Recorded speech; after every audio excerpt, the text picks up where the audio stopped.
What up? It's your boy Jerry the Great, and I'm here to tell you about my brand new podcast, Just Jerry. On Just Jerry, I'm keeping it real, I'm keeping it honest, I'm unfiltered, and of course, I'm gonna keep it funny. If you want to check out Just Jerry, you ain't got to go nowhere. The brand new episodes drop on Wednesday right here where you're listening and or watching this podcast. So make sure that you check me out, man. Just Jerry. You are now listening to the Dignified Delinquents. It's your boy Jerry the Great, and I'm going to keep you entertained from start to finish. It's your girl NEESYRAY, and you know I'm going to keep it real. It's your boy Breeze, and I got a story to tell. What up? It's your boy Jerry the Great, man, and you are tuned into a brand new episode of the Dignified Delinquents podcast. And guess what? We live in this bitch one more again. Got my people in the building. Of course, I don't do this show by myself. I gotta have my people right here with me. First and foremost, that dude Breezy. Yo, what it do, what it is, how you doing, what it ain't? How you living, man? Good, man. You know, living raw, real, uncut, honest. I see you look very uncut right now, like you're in between haircuts. Hey, let me tell you something. I'm protesting all barbers. Why you? I'm gonna talk to you about it. Of course, the first lady of the Dignified Delinquents is here. That is NEESYRAY. What up, NEESYRAY? What's up, y'all? Niecy. How y'all feeling? I'm What's here. up? NEESY, I saw you earlier today. You did this to my hair, and I appreciate you. No problem. Damn, y'all setting up secret meetings again? And she charged me full price too. She ain't giving no disc. What you did? No, you took a discount I off. did give you a discount. Bro, been trying to find me. You know, Right? she said she was gonna charge me a traveler's fee. She's like, I ain't even charge you my traveling fee. But I was like, didn't. you travel to me, but you use my water, so don't that bad. Don't I ain't used that much water. Just a tad. just a tad. Hey man, we're gonna have a great show, and you know why? Why? We got a special guest in the building, man. I met this young lady through comedian extraordinaire Rodney Perry. He does a daily show called Rodney Perry Live right here on YouTube. And we started following each other. She's hilarious. She's a stand-up comedian. She's an actress. And she can do some bomb-ass hair. One act drama's in the building. Hello. What's up? Chilling. Y'all How look you living? amazing. Thank you. Thank you. Shit. We are excited to have you. That's how you come on this bitch. You compliment. Right. That's what I'm talking about. Come on. Oh, you want to compliment when somebody come on. Yeah. You know, motherfuckers come on here and talk about themselves. She complimented us. You ain't got to lie to us, Drama. You can tell the truth. Nah, I know. Hey, she got the face beat. I'm up here raw faced it. I ain't even Listen, put nothing on. I went live on TikTok. That's the only reason I got a face on because I'm home. What you was doing live on TikTok? My makeup. Oh, I thought you were doing doing. the little. No, I'm not. Ice cream's so good. Ice cream's so good. Yum. No, I'm not doing all of that. I thought you was on there trying to make that quick 1,000. Nah, that's somebody kinking. I don't know how I feel about that. Okay, I can understand that. Yeah. Nah. Somebody saved photos. Exactly. Now, Drama, yeah, right on their home screen. Now, Drama, you and Niecy, y'all have similar career paths because Niecy, like I said, she did my hair. Do you charge a traveling fee? Yes, I do. That's my gas and my time, and that's an inconvenience to have to pack up my things to come to where you are when my things are already in the salon. Are you traveling with water? What do you mean water? For me, yes. No, like, like you gotta wash my hair. You gonna travel with water or? No, if you want me to come to you, you need to have everything you need that I cannot physically bring. Okay, I ain't mad at that. What's a typical traveling fee for a stylist, beautician? Well, I don't leave my house or my salon for less than $150. So that's starting. If I have to inconvenience myself, I don't care if you want me to do one braid. It's still gonna be a minimum of $150 because I'm not at the salon. Oh my Lord, $150. Yeah, that's a convenience for you, not for me. That's an inconvenience for me. Period. Breeze, you paying $150 to get your hair cut at home? Listen, well, I'm protesting all barbers and shit right now. I got my wife learning how to be a barber. We be on shit, I ain't lying. I got videos of her. We recording the progress. She gonna get that shit though. What's she practicing on? Me? Shit, the other day, but I got scared, so I told her to stop. What's she? But look, as she go, Sir, we can't see that iPhone 6. It's a 13X, bitch.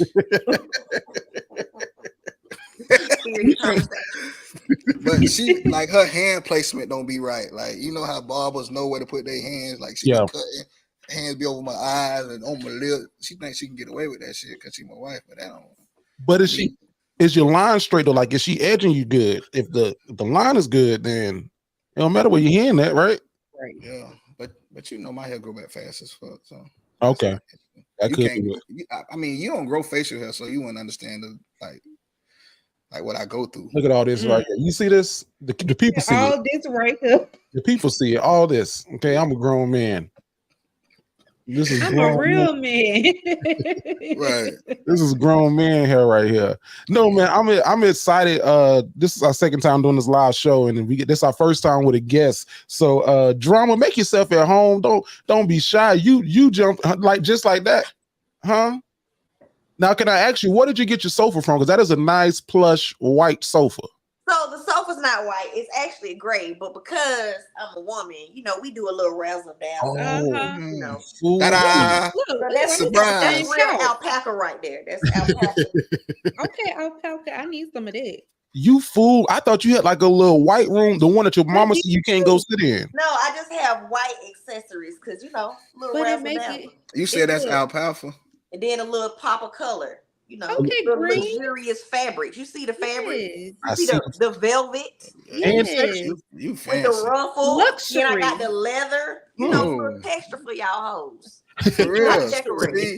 See, back in my day, I went to a girl house. She had something called alfalfa. That shit was black.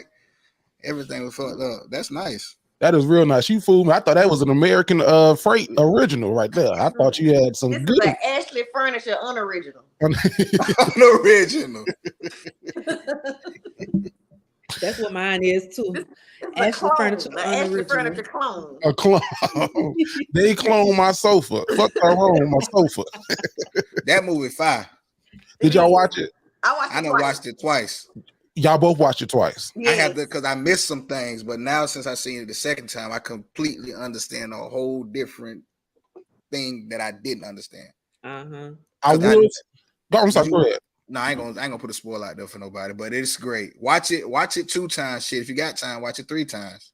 It's a long movie though. It's a good 2 hours. It's a strong 2 hours. Worth it. Yeah. To me.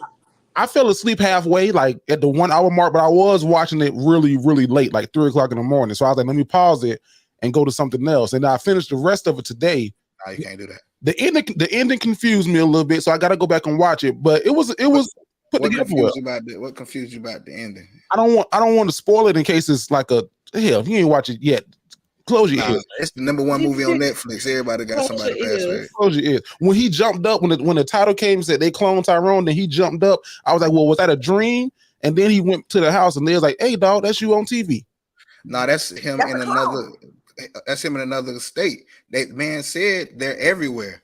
Yeah, they said they had Detroit, Chicago, right, LA. Hey, y'all peep the part with the white guys with the afros? Yeah. Remember how they said like we want to make all the African Americans white?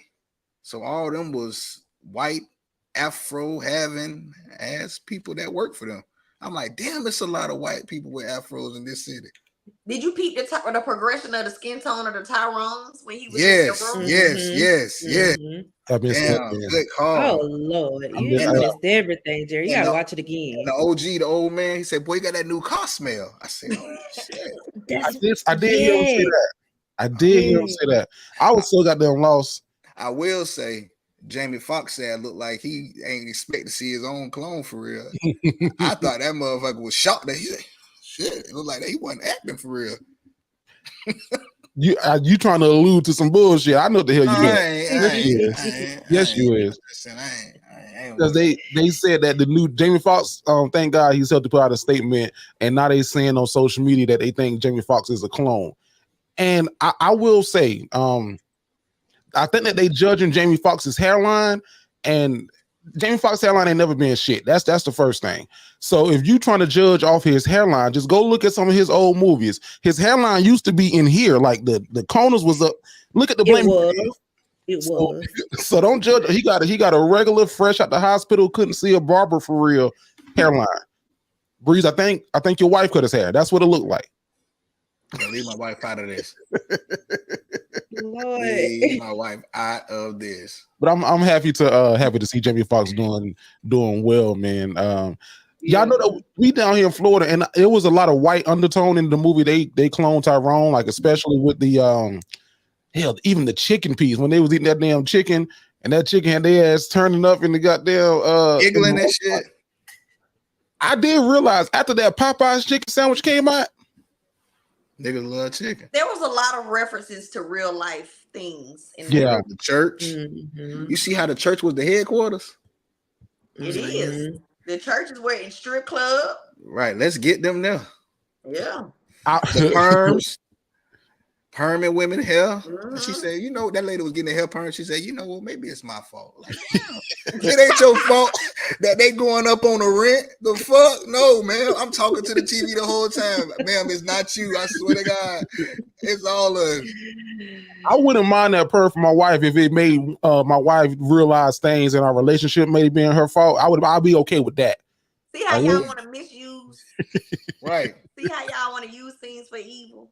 Every time she gets the trip, I just put a perm on her head. They definitely would have hired Jerry. Yeah, he'd been in the line dancing to Michael Jackson too. Exactly. But no, man, I think that the movie definitely has a theme. And I think that some of that theme we're seeing in Florida a little bit because drama, we down here in Florida and it's shit's crazy down here. People moving from Florida quickly. Yeah, did y'all see the new standard, the Black African American history standard, that there were some benefits of slavery, that they gained some skills? Y'all saw that shit? Yeah, benefits for white folks. Right, exactly. Yeah. Now, drama, I think that you might be you might be the most seasoned on the show. You just call me an old bitch? No. That's not. That's what I heard when you said it. That's what came to what I mind. heard too. And that nigga tried to say it so nicely. What the fuck? That nigga said you're the most seasoned. That nigga could have said something else. You're the most seasoned. You the most seasoned on the show. Like what was African American history like when you were in, like what were they teaching y'all? I've never been a slave, Jerry. No.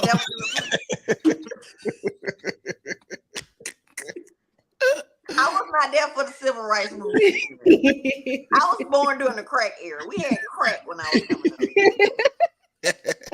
Heroin. We had drugs when I was, cocaine. Jerry, right? Jerry always hating on the people 35 plus. Okay, no, but when I was in school, Harriet Tubman was that girl. Okay. What's his name? Nat Turner was that nigga. That's what I learned. We was tearing shit down in the name of being free. In the name of being free. This new stuff they talking about, like we was just docile and yes, sir, master, please teach me this so I can feed my family, sir.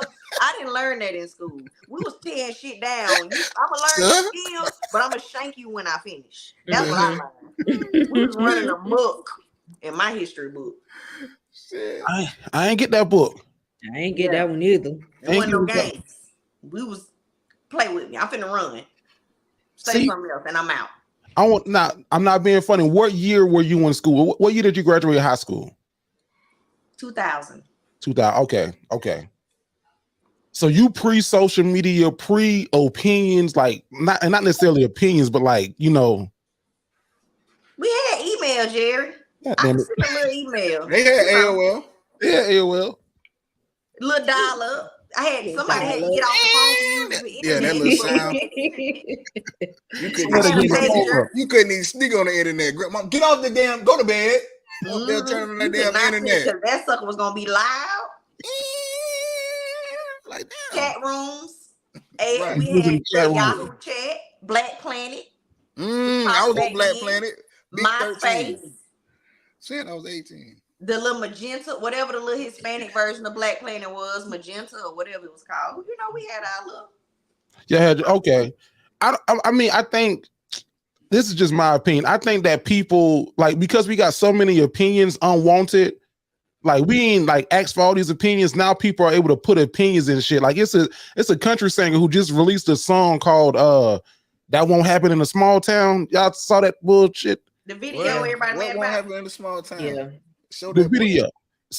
So what they released today, the news that they released today was that he had 7 seconds from Fox News, of a local affiliate, of Black Lives Matter protests and all that stuff, and he had that projected on the church, and he basically saying the shit that y'all doing in these big cities with these riots, try that shit in a small town. Try that. Come to a backwoods city and try that. It won't happen here. What that boy said gonna happen? What that boy said gonna happen? Please. All right. Fuck around to be they clone Tyrone again. But I'm like, we live in a world now where anybody can put anything on social media. Anybody can say anything. Like your opinion. If your opinion got enough heat behind it, that shit can run and go. If you put a video out, that shit can run and go, and it's everywhere.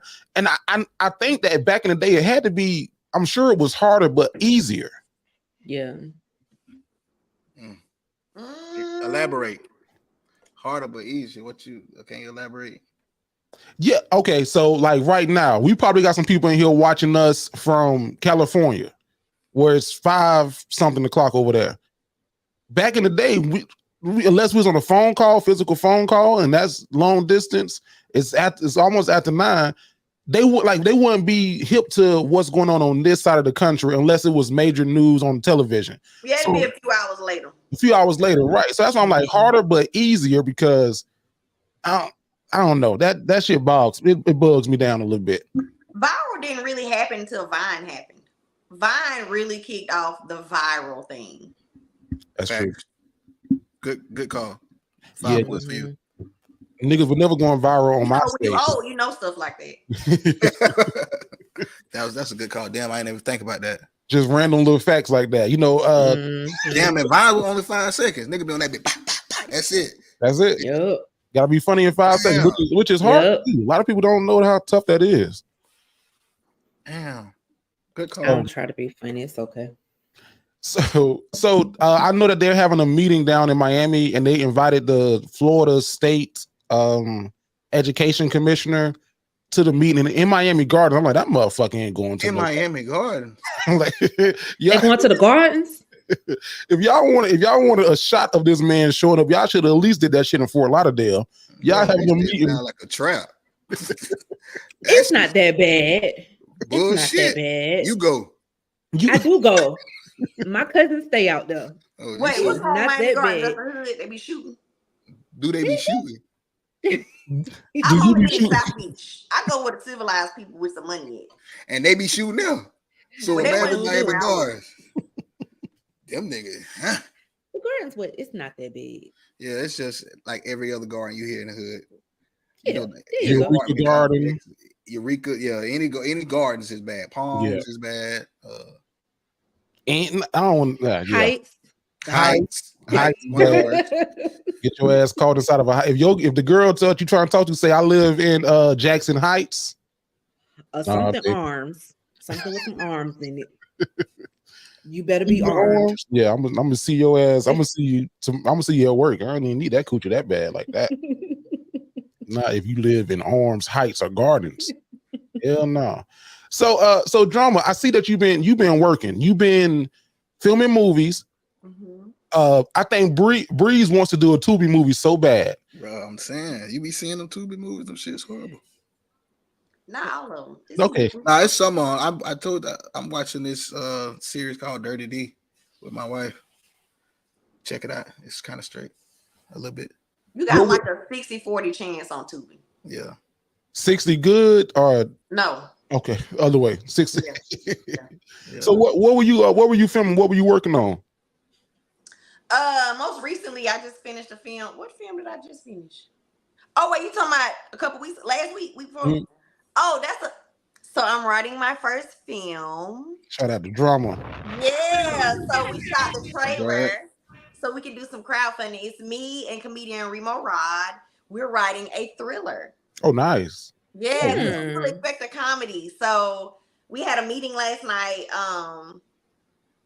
where we kind of started, like I already had the beginning of the script written. So he had an idea and I had an idea.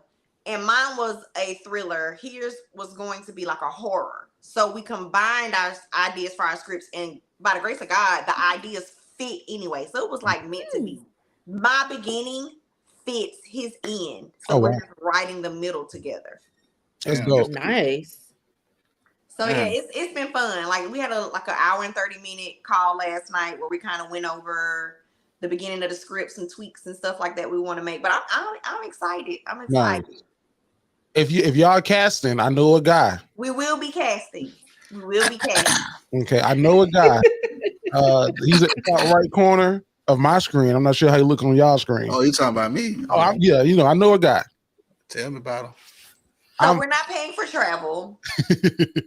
Well, you the best way you can and stay wherever you can find. No lodging. Not bad. We're not doing no lodging, no gas, no flight. This is not SAG, nigga. You're getting a stipend. Ooh, a stipend. Depending on your role, you get a stipend. Some of y'all niggas just gonna be. Some niggas gonna get stiped. Some of y'all just gonna, hey, that would. That's all we got for you. I'm trying to be. We ain't got money. I'm trying to be. Funding. I ain't mad at it. I already wrote Netflix. I'm trying to be in They Clone Tyrone too. They clone. What they gonna name it? They clone Tyrone again. Shit. They clone Tyrone too. Man, I think that's dope, man. And Drama is also a stand-up comedian, so we got that in common. And you've been blessing some stages, so you've been out here working. Yeah, man. I've been fortunate that some of these people some giants let David get on with Goliath. So I've been blessed, man. You heard that how she did that right there? They let David see the Bible says, and in the void. so man, that's dope, man. I'm happy that I was able to get you on the show with your schedule being with your schedules. I know that you're a busy young lady, and then two, I'm also proud of you for all the work that you're doing in the game. You know, this game that we in, it ain't always easy. So, you know, you got to figure it out where you can figure it out at. Yeah, man. People be like, "Oh, you get money? You was on with Bill Bellamy. You, hey, that man got money." Right. Don't you put me in that man wallet. We is not the same. I got a little cutout in my apartment. That man probably got a cutout in his driveway. Right. When he drive his car. This the most arch I got. This little arch right here in my kitchen. Ain't nothing luxurious but the rent around here. But this alpaca. She got alpaca sheets. He got a whole alpaca. Is okay, what you're trying to say. He got Right? an alpaca farm. Exactly. Shit, he sold you that alpaca. Okay, he gave me this as a gift. You know, so he said, "I ain't gonna pay you, but I got this alpaca." I'll take it. Shit. I'll take it. Will. Take the alpaca. Nah, man. Who else have you worked with real quick? I know. So Bill Bellamy, who else? Because you work with some. You work with some I'm great. about to do shows with Tyler Perry. I'm with Coco Brown next weekend. I popped on with Ali Sadiq. Just Niche, D-Lay, who was my mentor, who has opened so many doors for me. We toured together. About to kick that back up again. I did the 50 Cent pop-up tour last year. I don't know. You said Tyler Perry? I said 50 Cent's pop-up tour. No. You said Coco Brown, Rodney Perry. Oh, I thought you said Tyler. I was gonna say, what's Tyler Perry doing on stage? Is he going as Madea, or is he going? That's a different kind of joke, but you know. Okay. So shout out to you, man, for all that you're doing, all that greatness that you're doing. Breeze, yo, what you do this weekend, man? I forgot to ask you. I know that you've been busy, booked and busy. No, ain't too much. Took we had Ari Day. Took my daughter to do it. Yeah, she does. We do whatever she want to do. She wanted to go ice skating, so we went ice skating. That shit hard. No, it's not. It's easier than roller skating. I don't know. My back was on fire. I'm like, why the fuck? You was not doing it right. I don't know. My knees were shaking. No, my knees were shaking. Shit, I don't know. You use muscles that ain't even required for that activity. Right. I started trying to do like the white people. My ears was hurting. I let that bit go. I tried. White people was doing spins and shit and jumping up and coming back down. That's what you messed up. I was using a little push thing. You gotta relax your ass cheeks. That's why your back was hurting. Yeah. You had your butt tight. I just was trying to keep like a strong you were trying foundation. To fall. So yeah. Yeah, you had your butt tight. That's why your back hurt. Yeah, you had your butt tight. That's why your back hurt. Looking like a motherfucking small soldier. Roll around. But other than that, then I took my nieces and nephews to the pool. I was with the kids and the family this weekend. We just had a family weekend. That's dope, man. Yeah, that's dope. Would be the best. Niecy, tell me you did something. Tell me something good. Bam, bam. Heard that note? Yeah, I heard it. It'll right there somewhere. Now I had baby showers this weekend. Showers? Yeah. Plural. Oh, damn. Yeah. Your friends don't like birth control? My cousins don't like birth control. This is the second year we done had baby showers back on the same side of the family. I need them to get it. They planning that shit.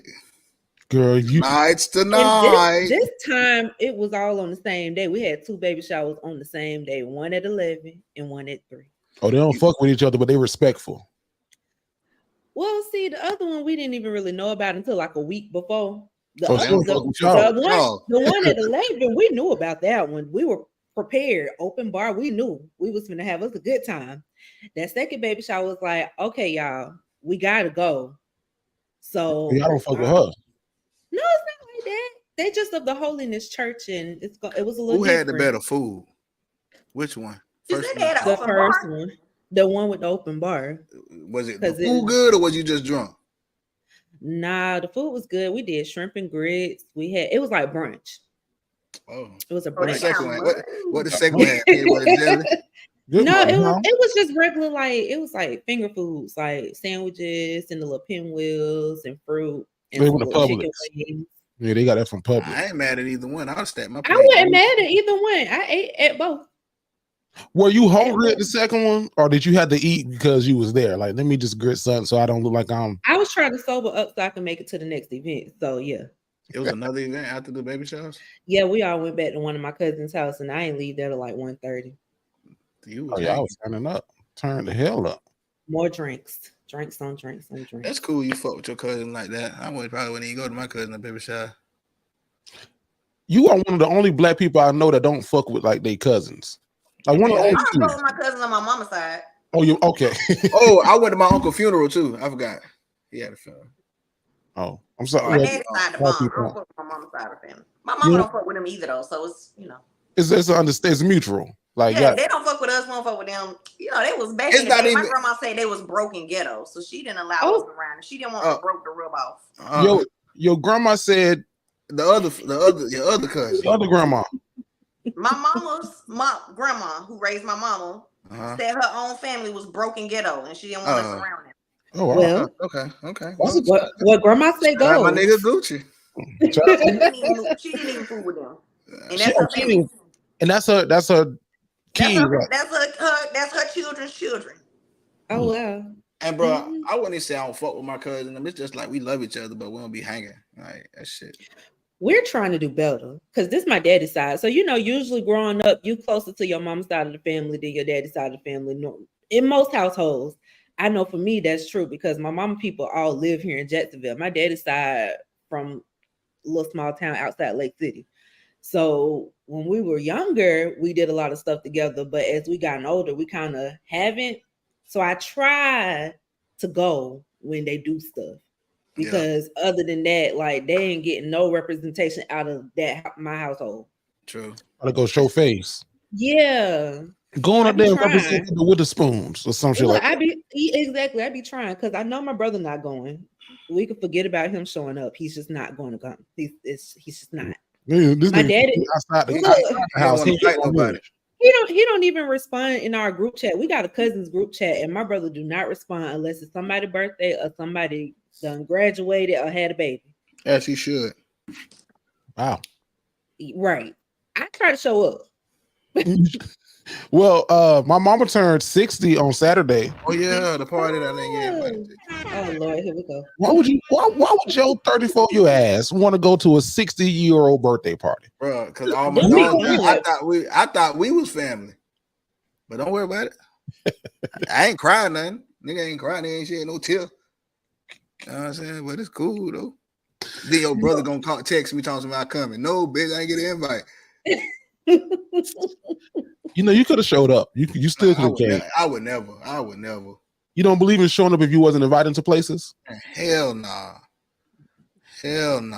Drama? You better the fuck not if it's my event. Bro, like that's so disrespectful. It's people that happened to me. My 30th birthday party, my ex-husband's cousin showed up, and I politely said, "Who invited you?" Because it's my party, and I know I didn't. She said, "Well, I saw on Facebook y'all was having something at the house." I said, "Well, you should play on Facebook and not over here." She came to start some shit. No, she genuinely thought she could come, but baby, ain't nobody else in your family. This is my friends, not your family. So you're free to go. And then they left. Not you free to go. Yes, just as freely as you came. Depart. Depart from me. Get the fuck on.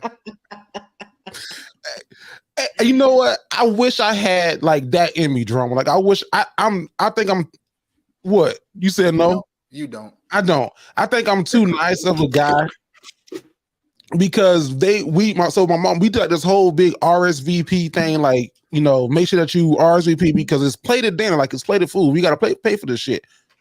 And the whole worry was that people gonna show up that didn't invite it. They might be a little bit older, they might have read it, but man, would you like to know how cold I am, Jerry? How cold my little heart can be? Not little heart. When I married my ex-husband, we had a strict guest list, and my ex-husband's grandmother was brought by his aunt, and she thought because she brought the grandmother, she was going to come in. I think the fuck not. So she sat in the car. the whole time through the wedding and the reception because I'm not playing with you. Question. Yes. So even if like somebody didn't show up and you had an extra seat, she couldn't come in and sit down? No. You know how sometimes I said what I said. Oh. You don't say because for me it was the sneakiness that got me. She playing that shit out. And said, exactly. Hey, I'm going to bring her. Can I stay? You don't sneak. You tried to be slick, but you can't slick a can of oil, baby. Who you think you fooling? Did you and the cousin fucking with each other? We did until that point. His mom's sister. And guess what his mama did? Nothing. Because they already know. Baby, I don't play. Challenged by choice. Now I heard you say ex-husband. Is this the ex-husband that what are we talking about? Yes. How long were you married, challenged by choice?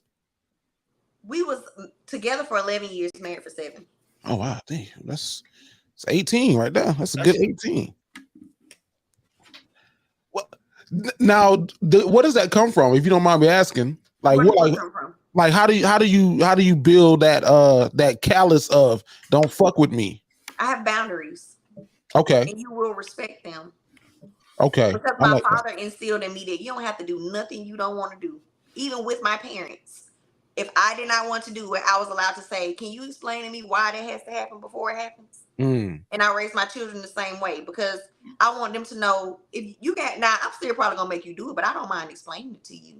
Right. Because whatever I'm asking you to do, it is within reason and because I pay the bills. So there's that part. But I don't have a problem explaining to my children why I say what I say or why I want them to do what I ask them to do. I don't have a problem with you disagreeing. You are more than welcome to disagree with me because you're entitled to your opinion. Yeah. You're going to do what I say unless you got a real good reason. My children are allowed to tell me I made them mad. That's fine. Guess what happens when you get mad? You get over it. Yeah. So we're going to talk about it and you can go in your room and continue to be mad. I allow my son, he can slam his door. As long as you don't put your hands on me and you don't break nothing, you are more than welcome to slam that door 15 times if you want. I'll be slamming the fuck. I'll be coming out to get little shit. I'll be because guess what? Whatever I say, it's shoe. still gonna go no matter how many times you slam that door. It still stands. True. You originally from Atlanta? Where you from? Up north? No. God, don't put me in the north. I'm in Southern Georgia Peach. Okay. Southern Georgia Peach. Do you like your kids to cuss? Like if they were I don't curse. My children will tell you I don't curse. I curse in front of grown folks. I don't cuss in front of children. That is adult language. That is to be used around and for adults. My son would tell you, my daughter didn't know I cussed until she was 16. And it caught her off guard. I was in the car. And I was on the phone. And I said, what the hell? And threw her off because she had never heard me curse. I don't curse around my children. They're children. My mama didn't cuss around us either. Until we put that hole in her wall. Then she cussed at us. I mean, something like that. I'm probably gonna do. But no, we could have been superstars. My daughter's 23 and I still limit my cousin. Your oldest daughter 23 and you still limit your cousin. Okay. Well, that's the talent. Yeah. Really to me. Yeah, no, for sure. But I let this shit fly. Not around like kids. Like if I'm around like kids. You know why though? Because when did y'all start cussing for real? I remember the day, the time, the minute, and the hour. I remember I got on that bus going into middle school, and that just came out of me like it was a reflex. Like it was just, oh, you nasty niggas. I think I was grown. I'm pretty sure I was grown. Are you a pre-K? Are you a PK? No. So, my parents like don't drink, don't smoke. Nah, my mama cussed like a sailor. Back then. Now she trying to get into heaven, so she don't cuss no more. You know, she do like all the other ladies in church and just talk about folks. Okay. But she don't cuss no more. My mama stopped cursing probably 20 years ago. But my daddy, he ain't a curser. The most I've ever heard my daddy say is hell and damn. And that's like if he hurt himself. So it just grew up. I just didn't grow up with it like that. Mm-hmm. Like I said, my mama used to cuss up a storm. She call you everything but a child of God. But it was in anger. I never heard my mom curse in conversation. Like my mama didn't just used to be talking to me like, girl, fuck that nigga, I beat that bitch. Like my mama didn't talk like that. So like these parents talk to their kids now. Right. Yeah. You said like these parents do what, Breeze? Talk to their kids now. Because you a teacher, you see it every day, huh? Yeah, these kids be bad as fuck and their mamas don't believe it. And I'm not a teacher. I'm a behavior interventionist. I'm sorry, excuse me. I'm sorry. You're a behavior interventionist, so you see it every day, like it just in the school system. Every day, kids bad as hell, dog. I don't know. I don't have any kids yet, Drama, and my wife and I, we were like a question that Breeze asked last week on the show, a good first date question was how were you raised and how do you plan on raising your children? So that I don't have an answer. Like I have an answer to how I was raised, but I don't know. Now listening to you tell me that I don't know. What do you mean? You want to cuss at your kids? You cuss at your kids. Everybody different. Nah, Jared say he gonna let his kids cuss. I keep telling him that's not the way. Okay, so here's my thing. What you do, I think in your home is your business because cursing is a way of expressing yourself. So I wouldn't allow my kid to be like, bitch, shut the fuck up. Right. No, none of that. But if I were a parent that would let my child curse, like if my son walked out, my son has said, what the hell? Because he heard it at school. And I just say, hey, bro, don't do that. You say what in the world? Correct. Because that ain't a real bad cuss word, but I don't want him saying it. But I got why he said it, so I wasn't mad. I was like, I mean, valid point. What the hell? Right. I get you. I got you. Yeah. I was like, but we can't do that, dog. But that's how I talk to my son. We can't do that, dog. Come on, bro. I don't know if I want my kids to cuss. Go ahead, Bruce. I'm sorry. Go ahead. No. Go ahead. I don't know that if I want them to cuss like you're not gonna just come in the house and just disrespect the house. But if you're expressing yourself, if it's this is how this person had me fucked up, I'm not mad at that because I'm not mad at that either. Yeah. Okay, it's just the passion. Like you ain't just walking in the house like I told that bitch to that. Like, come on now, you ain't gonna do that. Somebody at school really had you fucked up. You feel free to say, "Mama, this nigga had me fucked up." Yeah, let me tell you how. So what's the difference between saying fucked up and messed up as a child? Sometimes messed up don't hit how it need to. Yeah, that boy had me messed up for real. Like I feel like you get your point across. You can, but I wouldn't tell him he can say fucked up. But if he said fucked up, I correct him after he get finished getting it out. Like I wouldn't trip. I'd be like, Jerry. He think that shit's like no, like I let you get your thing, get it off. Like my daughter used to say pissed off. They'd be pissed off, and she still say pissed off. But that was her like cuss word. So she always said, I'm pissed off. Okay, you pissed off. Tell me why. That was mine too. In front of my parents. In front of my parents. That was my cuss word for them. My daughter said ass. Oh Lord. We were walking. Who said it in front of her? Me. And we were walking, and these dogs in my mama's neighborhood. I'd be like, man, look at them little ass dogs. They be doing all that barking, them little ass dogs. So the next day, we go to my mama's house again, and they barking. She said, them little ass dogs. I said, what? And she kind of looked at me like, oh, did I just say that? Yeah, you said little ass dogs. Yeah, I'm not mad at something like that. You just correct it and move on. Yeah. You know? It ain't. I'm not gonna make a huge deal out of you saying what the hell. They'll just tell you we don't say that. You know, you just do what works for you. Parenting is different, and every child needs to be parented different. I'm not a spanker. I don't believe in corporal punishment for children. I believe in removing. My son would tell you, I will take everything you love from you, and I mean it. I will take the bed out of your room if you commit a punishable offense that requires that. Punishable offense? Oh, you for real?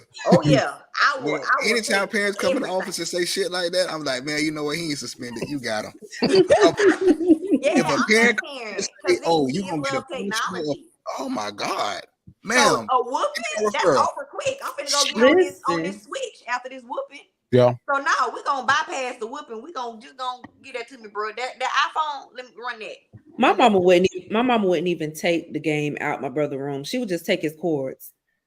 Now you gotta look at it and know that you can't play the game. You got a box with no cord. She would take his cords and take the door off the hinges. That was his punishment. Oh, see, I got my ass whooped. Yeah, I got whoopings. No, he got whooped too. He really understood Superman position. Because that's what he had to be in. Get in Superman position, you already know. Then she took the cords and the door off the hinges. See, why she had to do that's both? double punishment.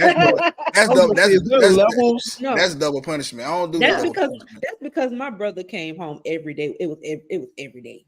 Something was happening every day. Your brother must have got caught watching porn on the Wii on the good TV. No, it was at school. At school, he just could not get it together. He wanted to be class clown, and he did this all the way from kindergarten up to high school. And I'm just like, you just ain't gonna learn, huh? Like, should have took the dough. Should have took your good shoes. You ain't wearing the good shoes. You wearing your bobos to school now, and you just still ain't understanding what's happening. It took him moving out of Jacksonville for him to like do a complete like flip. When do you get your door back, if ever? Because my parents never took the dough. You just come home one day and that bitch back. It down and putting it up. I'll take it down. It's just down. I'm not that bitch down forever. I'm Listen, gonna put a sheet up. I woke up to her. I woke up to the power drill going. I said, "Oh, he must ain't come home on time." Dough gone. Dough gone. I come home. I got them dough gone. I got a problem. Not that like I was a kid I wasn't a trouble kid at all. I'm the youngest of 7. So I think I got away with a lot of shit that other people probably couldn't have. But I also wasn't a problem child. But if you take my damn dough, now you took that dough. You finna see all the 50 shit I be doing in here. Look at this. Since you want the dough gone, so that damn Watch I'm not taking the door. You not gonna take the door. Now what she would do is she would just undo the hinges. The door would still be there. It just can't close. Oh shit, that's even worse. So this mother, he can pull that bit. That bitch gonna come right back over. Yeah, it's not gonna close. I'm not using power tools. That's punishing me. Yeah, some kids don't even gotta whoop or do stuff. I look at my daughter and she go to crying. That's my son. That was me. I'm like, hey, tighten up. I'm tight. I'm like, oh yeah, you think I done whooped the ass? I'm like, no. Now I'm trying. What happened? Did I hit you and didn't know? Like, what's going on? I do something to you. Right. You apologizing. I'm sorry. Wait a minute. Right. You know, that's all it took for me. That's all it took for me. Yell at me. I don't like to be yelled at. Don't yell at me. Because now I feel like I done disappointed you, so now I gotta cry. That's my dad. He put me one time my whole life, and that was all it took. It hurt my heart. That was it. My daddy was hurt because he had to whoop me. I never want to make him feel that way. See? Yeah, I'm hurt for him. Because I got it. I'm hurt for him. Now, Drama, you have a 16-year-old son? No, my son is 7. Your son is 7, and your daughter's 23. Mm-hmm. That's a gap. Okay. It is. You got. Did you get caught up, or was that like it was? No, I was married, and my ex-husband didn't have kids, so I gave him one. Okay. Now, how long have you? I love how women could do that. You know what? I'm gonna bless this nigga. You know what? You was all right with me. Yeah. Go ahead. Bring your life. Women, superheroes of the world. Only I can do this for you. Right. me and the Lord. So is it hard for you dating with the 7-year-old with the son, and then being 7 years old? Is that hard for you? I don't know if it's hard or if I'm just not interested. So, I'm recently divorced like 3 years ago. So I don't really care about dating. I care about comedy and being a mom. So have I dated? Yeah. But it's not something I'm just like, oh my God, I don't care. Okay. You're not I'm sure I will at some point, but right now, it don't matter. You're not tripping about like being by yourself. Like that's not. No, not. Let me tell you how peace. You hear that? Nothing. Phone dry. Ain't ringing. Guess what? I ain't got to answer to. I ain't got to tell nobody where I'm going. I don't have to make plans if I don't want to make plans. Ain't nobody dusty son laying in my bed. Ain't nobody's son cheating on me. Ain't nobody's son talking crazy. Why we gotta be dusty though? Why you gotta be dusty? Because that's dusty behavior. That's dusty behavior. Now on the other side of that, sometimes I do enjoy a little male companionship. I get it when I need it. I have some companionship on the way this weekend. Some companionship, like it's an Amazon package. She order it days in advance. Be here Saturday. Checking the tracking right now. Being flued in. That shit said to be here. You flying them in? You said getting flued? I don't fly nobody, baby. You said getting flued in. I am the destination. Period. I'm paradise. You come to me. I'm not. He better not come do no Vine. Do you They see gonna this? be mad as fuck. My money goes to luxury. It don't go to he better not come and do no Vine. You gonna be mad as hell. Oh Lord. I get what I need when I need it. I get what I need when I need it. Hey, I ain't mad at that. You living your damn life. I'm not sure if y'all follow drama on one that drama on Instagram. You used to do like these little crazy videos, drama. I'm about to start back. With your toys and stuff. She got a whole lot of toys and shit. And I'm not sure if women are. You know why I have a lot? Because I hate toys. So I keep trying different ones. And I've just realized after 11, I don't like them. God damn. Because I'll use them like once or twice and I don't like it. So I'm like, well, let me, and somebody be like, girl, you got to do this one. Then I get that one. I'm like, this wet. I need a person. I like the warmth. I like the heaviness of a man on top of my body. I like you breathing in my face. I need that. So I got a bunch of toys. If you want some gently used toys, I will gladly send them to you for free.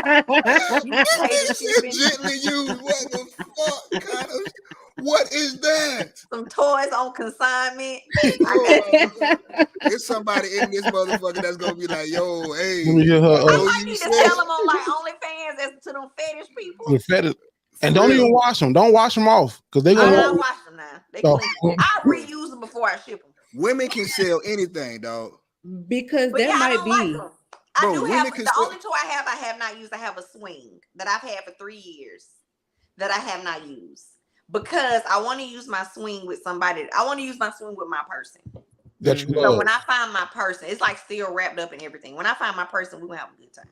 Well, we have a good time anyway. Even with fluid in, I'm gonna have a good time. But he ain't gonna get the swing. No.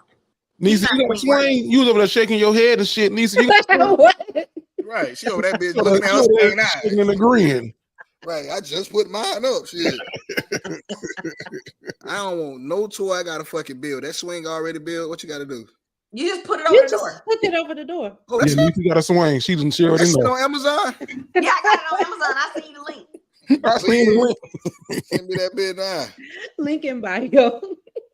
No, I'm gonna be swinging my ass away. I like contraptions. I'm not a toy person. I like stuff you got to like. I have a wheel. It's like a little sensory wheel, and you roll it across the skin, and it feels amazing. I have feathers. I like stuff like that. I don't like toys. Give me a contraption. So challenge by choice, Jerry voice.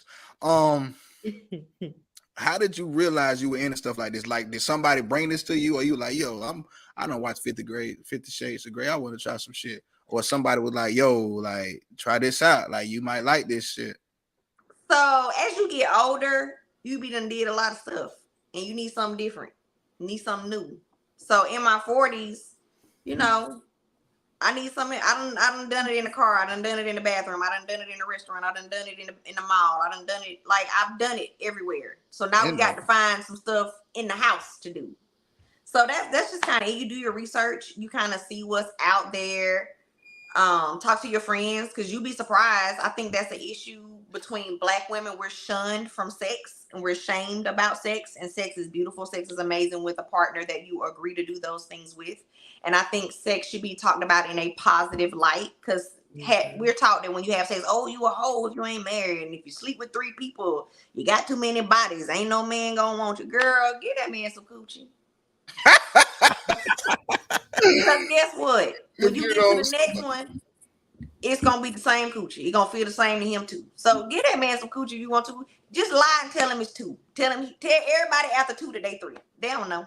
Jerry the Great, and I approve this message. Yeah, get that man. I told y'all that. You're not telling tell you the truth. Bro, we had a girl that did that in college. I'm like, bro, it's no way. I told my homeboy, it's no way you second, bro. It's no way. Yeah. She told my other homeboy last year he was second. He was like, nah, bro. She told me I'm the second one. If you're not telling your business to people, nobody knows who number what. If they number 1 or number 1,000, who knows? Now I wouldn't recommend 1,000, but just say run 1,000. it up. Unless that thing look like a hallway, then they like, bloop. Ain't no way I'm number 2. The vagina is rebuilding. It cleanses itself. It reconstructs itself. He ain't gonna know. You can have 1,000. Cats clean themselves, a vagina. Now, unless that thing get worn out, and you fall on that thing like, Jeffrey, what you doing in here? I thought they Thought they got your ass. Jamal, you in here too? Everybody in the goddamn going coochie. Personally, though, I don't like changing partners. The flued out is the same person for the past 3 years. I don't like no new stuff because I don't like having to be re-naked myself in front of somebody new. Re-naked? Yeah, I don't want to re-naked myself. Well, why y'all be acting like that when y'all first do? Y'all be calling like, girl, if you don't move I that don't want to do that no more. Show them titties. From that titties. I don't want to do this no more. So let me just get that old thing. Just or this recycling. Shit. Yeah, that shit right there, Bree. That right there getting me. Well, that shit aggravate me. Like, now I gotta start to make sure it's consent. Like, wait. wait. You did say you wanted. Wait, hold up. Are you crying? You put it in. You grab it. You grab it. You got me. I hate that fake, like over the face. Oh my God. Yeah, see, we passed that. It ain't no shame. I know what you look like. You know what I look. It done changed a little bit over the last couple years. Things done grew. You know. Okay. But it's whatever. Things done grew. What is? Oh shit. Things got a little wide. But it's all good. We in our 40s. Stuff gonna change. Yeah. Everybody can't stay fine like me, Everybody don't keep it together. You right about it. This 145 over here. You 145? You 145? I'm 145 pounds. Are you 5'3" though?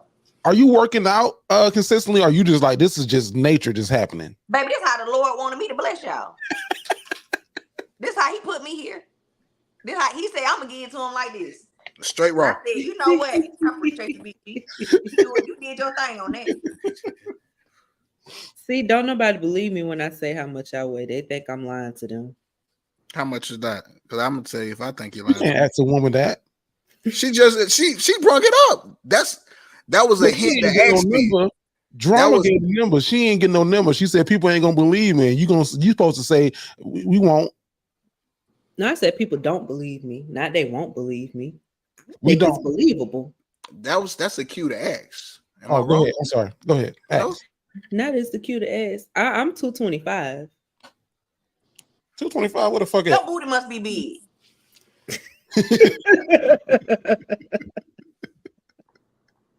I'm wide. Yeah. Oh, see, I knew it was something because it ain't at the top, so it got to be at the bottom. I got a reduction too, so a booty reduction. A booty reduction. I'm like who people do that though? People do that though. Why are we removing ass? What is that? You ain't heavy. Now, if you added ass and you take away, I understand. That's different. Yeah, but you don't unass. People dying over booty. People over here fucking pan. Why y'all out here unassing? People unassing in the world. Yeah, I'm mad at that too. I'm ass. Don't unass, y'all. Like, yeah, leave that alone. Leave yourself alone. Just stop touching yourself. Unass. Let me write that down. Unass. You know what was the biggest disappointment? Ass. So y'all saw this video of Drake. He found a bra and he was like 36G. Found Helga bra. She look like her name Helga or Olga. But that was my size. That was my old size. 36G. What? Them bitches was huge. Let me tell you how these A's is sitting over here. This 34A. I wish. No, I wish. Man, listen.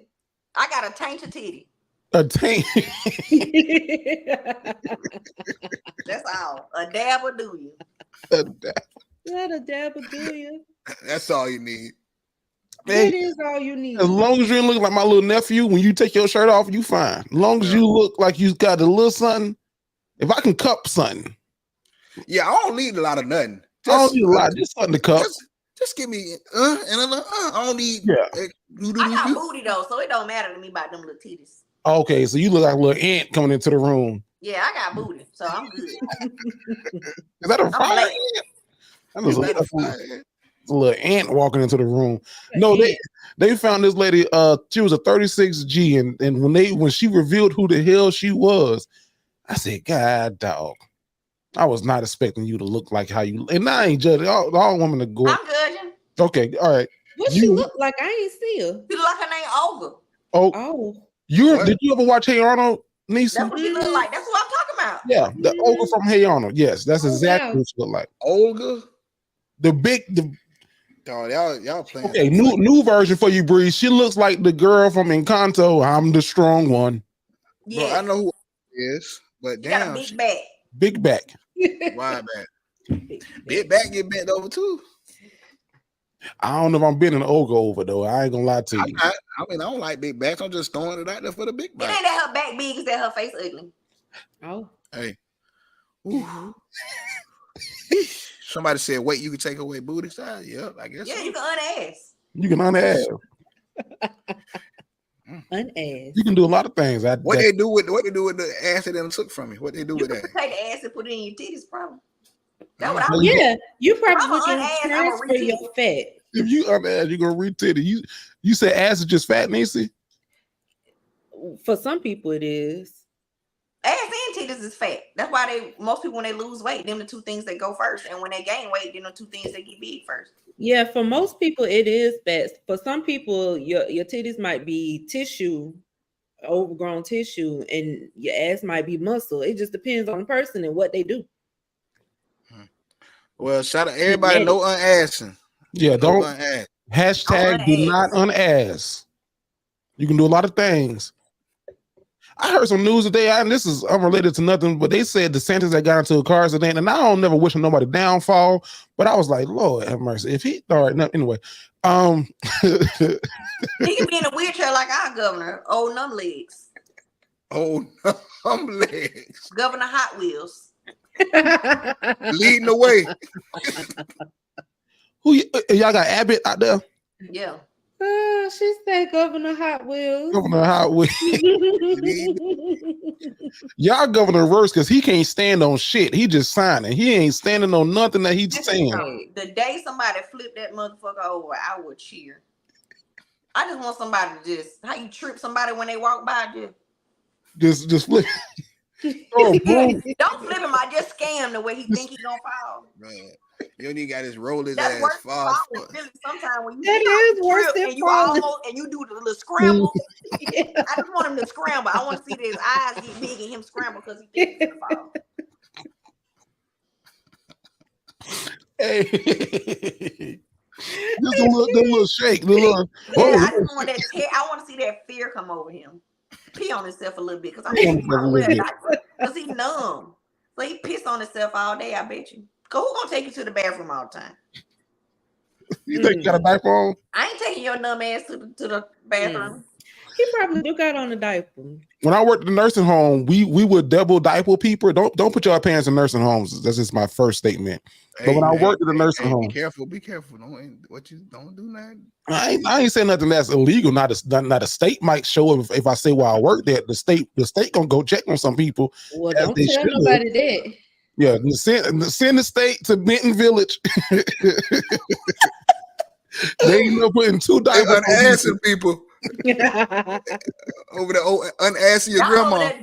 Double bagging humans. Double bag, yeah. You put 2 diapers on them, so when you shit or pee in that first one, we ain't gotta really undress you, take it to the bathroom. We just turn your ass over, rip that diaper off like it's a pull up.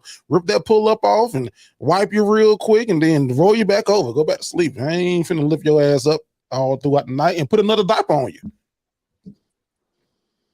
Don't put your parents in nursing homes is what I'm trying to say. If people were checking on their family, they wouldn't be going through stuff like that. So exactly. Now they know when the family coming. We see them out the window. Oh, there they go. Take a diaper off of them. Come here, Mr. James. Let me get the diaper off of you. Because Mr. James was shit real good too. I'm not changing no grown people. I'm tell you that right now. Is that one profession that y'all couldn't do? Could y'all work like change? No. I'm not changing pee. I'm not changing poop. I'm not cleaning your throw up. I'm not doing none of that. It don't bother me. My mother has caregivers because I can't do it. Drama say she can't do it. Nisa say it don't bother you. No, I worked at a center school, which is a school that's dedicated solely to special needs students. So we did that. That was part of the job. I'm throwing up on everybody. Aren't you throwing up on everybody? Oh Lord. Breeze, could you do that? No, dog. I don't know. I'm leaning towards hell the fuck no. I don't want to see my mama coochie. Yeah.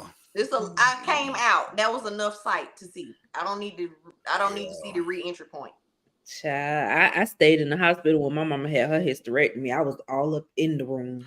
I don't think I'd be able to do it. Shit, I almost passed with my daughter being born. Past that. The doctor had to lay me down, give me some water. That's okay. That ain't for you. Yeah, you on the right side. Stay over there because you won't make it. I'm talking about the doctor said, somebody give him some water. I'm in that bitch, dog. I ain't want to touch my wife for some months. I'm like, yo, that shit, it's nothing I can do to you. There's nothing I can put inside of you that's gonna do that, bro. Like, it's always funny when men think that way because I get why y'all think like it goes back. That's why I be like, get that man some coochie because the next man don't know how many you had off in them. It was the shoulder when the shoulder said, oh my God. And that thing reupholstered itself. It's basic. Oh my God.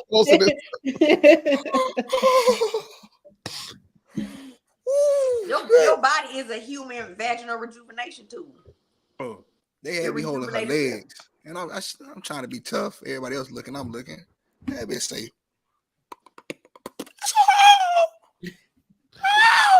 it's the shoulders.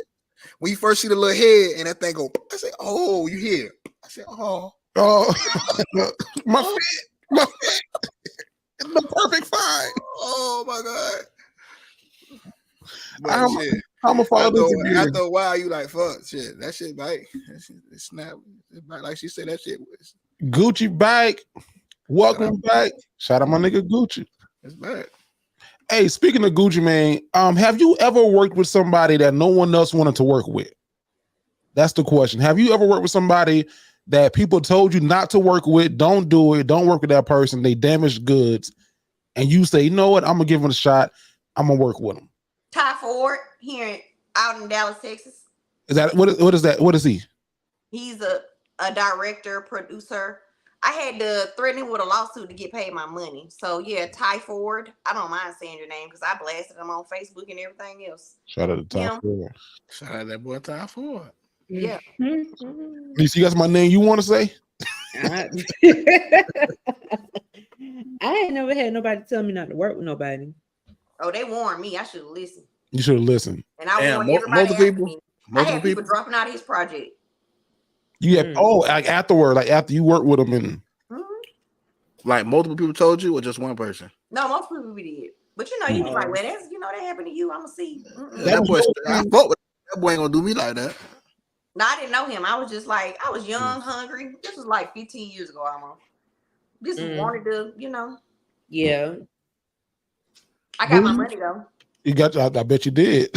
He did. I bet if one person gonna get their goddamn check, I believe now, like having you on the show as a guest, goddamn it, I want to pay you. I ain't got no money for you, but I'm gonna give you something. Breeze, have you ever worked with somebody? You said no. Other than you, nah. What the fuck? What? Nah, bro. First question: who told you not to work with me? Your brother. Once you fired me. I'm just bullshitting. Nah, I ain't never been. Nah, ain't nobody. I don't know. I listen. If a motherfucker give me enough people tell me, I'm like, all right, brother. Everybody ain't telling the same lie. Yeah. I live by that now. Yeah. If one person tell me, I'm listening to the one. I read reviews and shit. Let me look at this motherfucker reviews. Look them up. Why this nigga got 1.3 stars? Can't fuck with him. But in this day and age, it's kind of hard because it's too much information out there. It's too easy to, you know what I'm saying? Yeah. Right. Somebody you can ask. Yeah. I think that I probably got labeled. Well, it wasn't my fault if I did get labeled as a bad promoter, and that's why the fuck I stopped promoting. Breeze, I don't know how you promoted for all those years that you did. Because I was bringing in people. I wasn't a club promoter though. I didn't promote clubs. Oh, okay. Yeah, it wasn't a club. I did. In 2015, I tried to do a homecoming comedy show at the college I was at, and I got some comedians, and the school. We went to a PWI, predominantly white institution. I did. Oh, you okay? What school you went to? Augusta University. Augusta University, right down the street from here. So the school wasn't really fucking with like going off the schedule of what they had planned. I'm like, no, niggas don't want to do this shit. We want like do some other shit. So I planned a comedy night. Breeze, I don't know if you remember this comedy night 2015. Well Dressed Cousins. But yes, okay, yeah. So yeah, you was there. And I found some comedians, and I wanted the school to pay them, and the school said, "We're not going to pay them, and you can't charge students, alumni, friends, and family of students or alumni to come into the show. Like it has to be free for them." So I said, "Well, who the fuck gonna come if it's not the students, alumni, their friends, and their family?" They said, "I don't know, figure it out." So I told all the comedians, I told them what the deal was. I said, "This is what it is." I said, "But what I can do, if y'all wanted to sell your own tickets, like, cause some clubs have you sell tickets and then bring the money back and then whatever." I said, "I will print the tickets, I'll create them. Whatever y'all sell, y'all keep. Because I want to, like, I can't, my hands are tied." All of them agreed to it. They was like, "Yeah, that's fine. You know, I got people in Atlanta who been wanting to see me, and Jasmine who been wanting to see me. I'm gonna come up there, boom, boom, boom, boom, boom." Nigga, 15 minutes before the show, one comedian spoke up and was like, "Yeah, where that money at?" I was like, "Nigga, what money?" "Yeah, nigga, we gonna all need 200 a piece before we go up." 200 a piece from where? There's like this is school. Y'all got to figure it out. I said, "Nigga, this." I don't know. I can't. And then it was empty. I don't know if you remember, Reese. It was empty in this room at first. The room was complete. Nobody was there. Right. I thought that we was gonna have nobody show up. So I was like, "Well, fuck it then. God damn it, it's whatever." JU has this thing called the Valley. That's like a deep hill, and there's steps on each side. And the moment I said, "Well, fuck it, we ain't gotta. It is what it is," I saw like niggas just coming up the valley, walking right to the venue. It was coming from Section 8. Coming from Section 8, right? Walking to the venue and then started sitting in the seats. I was like, "Oh fuck!" And I'm young at that time. I can't go to that bitch and do 30 minutes for a show. I probably can't even do a good 15 at that time.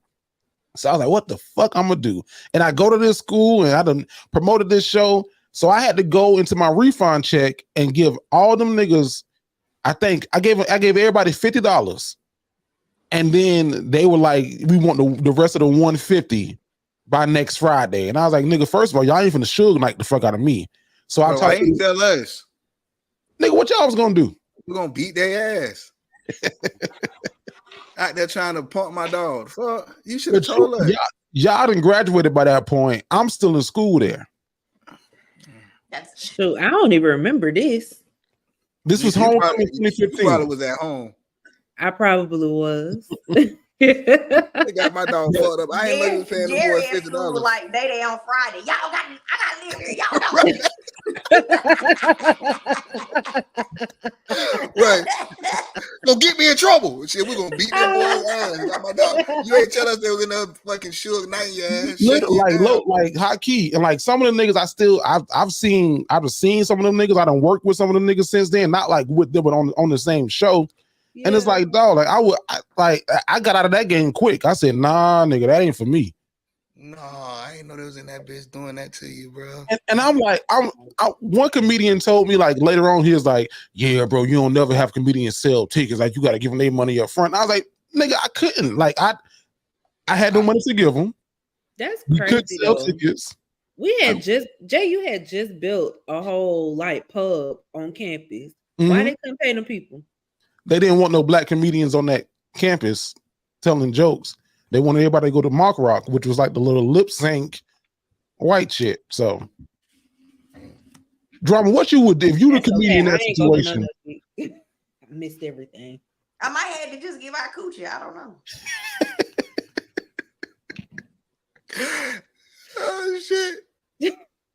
So that's like one of the only time, like that's my first and last time, and I'm like, look at the stare though. Look at her. I have to just give my coochie stare into the camera. I ain't bullshitting. Yeah, shit. That was like the viable currency. You said what? Coochie is a viable currency. Coochie is it never decreases in value. You know how many steak dinners I got over the summer with a little taint of coochie?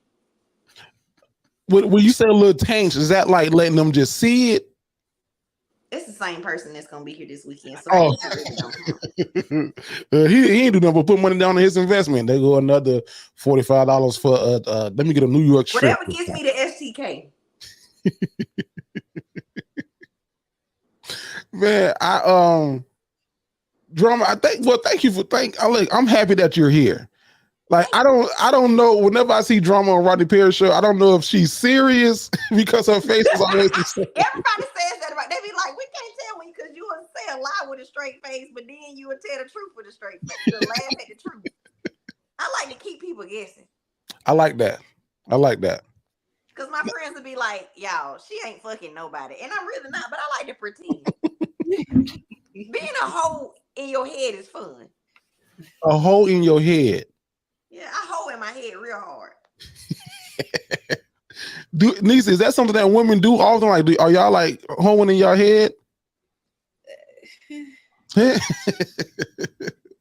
happens. You imagine all the whole stuff you would like to do in your head. It's fun. It's a good time. Yeah, you imagine it. You might not act on it, but you imagine too lazy it. to be a hoe. Not too lazy. Yeah, I be wanting to be by myself. It's kind of hard to hoe alone. You gotta have Johns to hoe, and I don't feel like being bothered with the Johns, so I just hoe in my head. I think if men holding their head, they'll think if any of that shit ever got out, we would be in jail. Cause that shit was sound. Y'all saw the damn man who got a first date with the lady, and then after the first date, he messaged her and was like, "I never thought you would give someone like me a chance. I actually was gonna rape you." It was like, "Whoa, wait a minute, sir." Oh yes, I saw that text message. I'm like, what? Yeah, he thought he was gonna get another date. What? He white? They didn't show a picture, but I could only find out, bro. Cancel the show for the rest of the night. We have to find out what this man race was. I could only assume. That sounds like white behavior because they say stuff like that thinking it's cool. Like, and he probably put an LOL at that bit. No LOL. No LOL. No, he just sent that straight. No, white men say stuff like, you'd be surprised what white men have said to me, and I'm like, bro, what is wrong with y'all culture? What? Y'all need to have some meetings. Y'all need to have some meetings. Y'all out here trying to get us to unass and asking these stupid ass questions. Yeah, man. You know, white women, they don't have no way. They would ask you to unass to be like a white woman. I'm not unassing.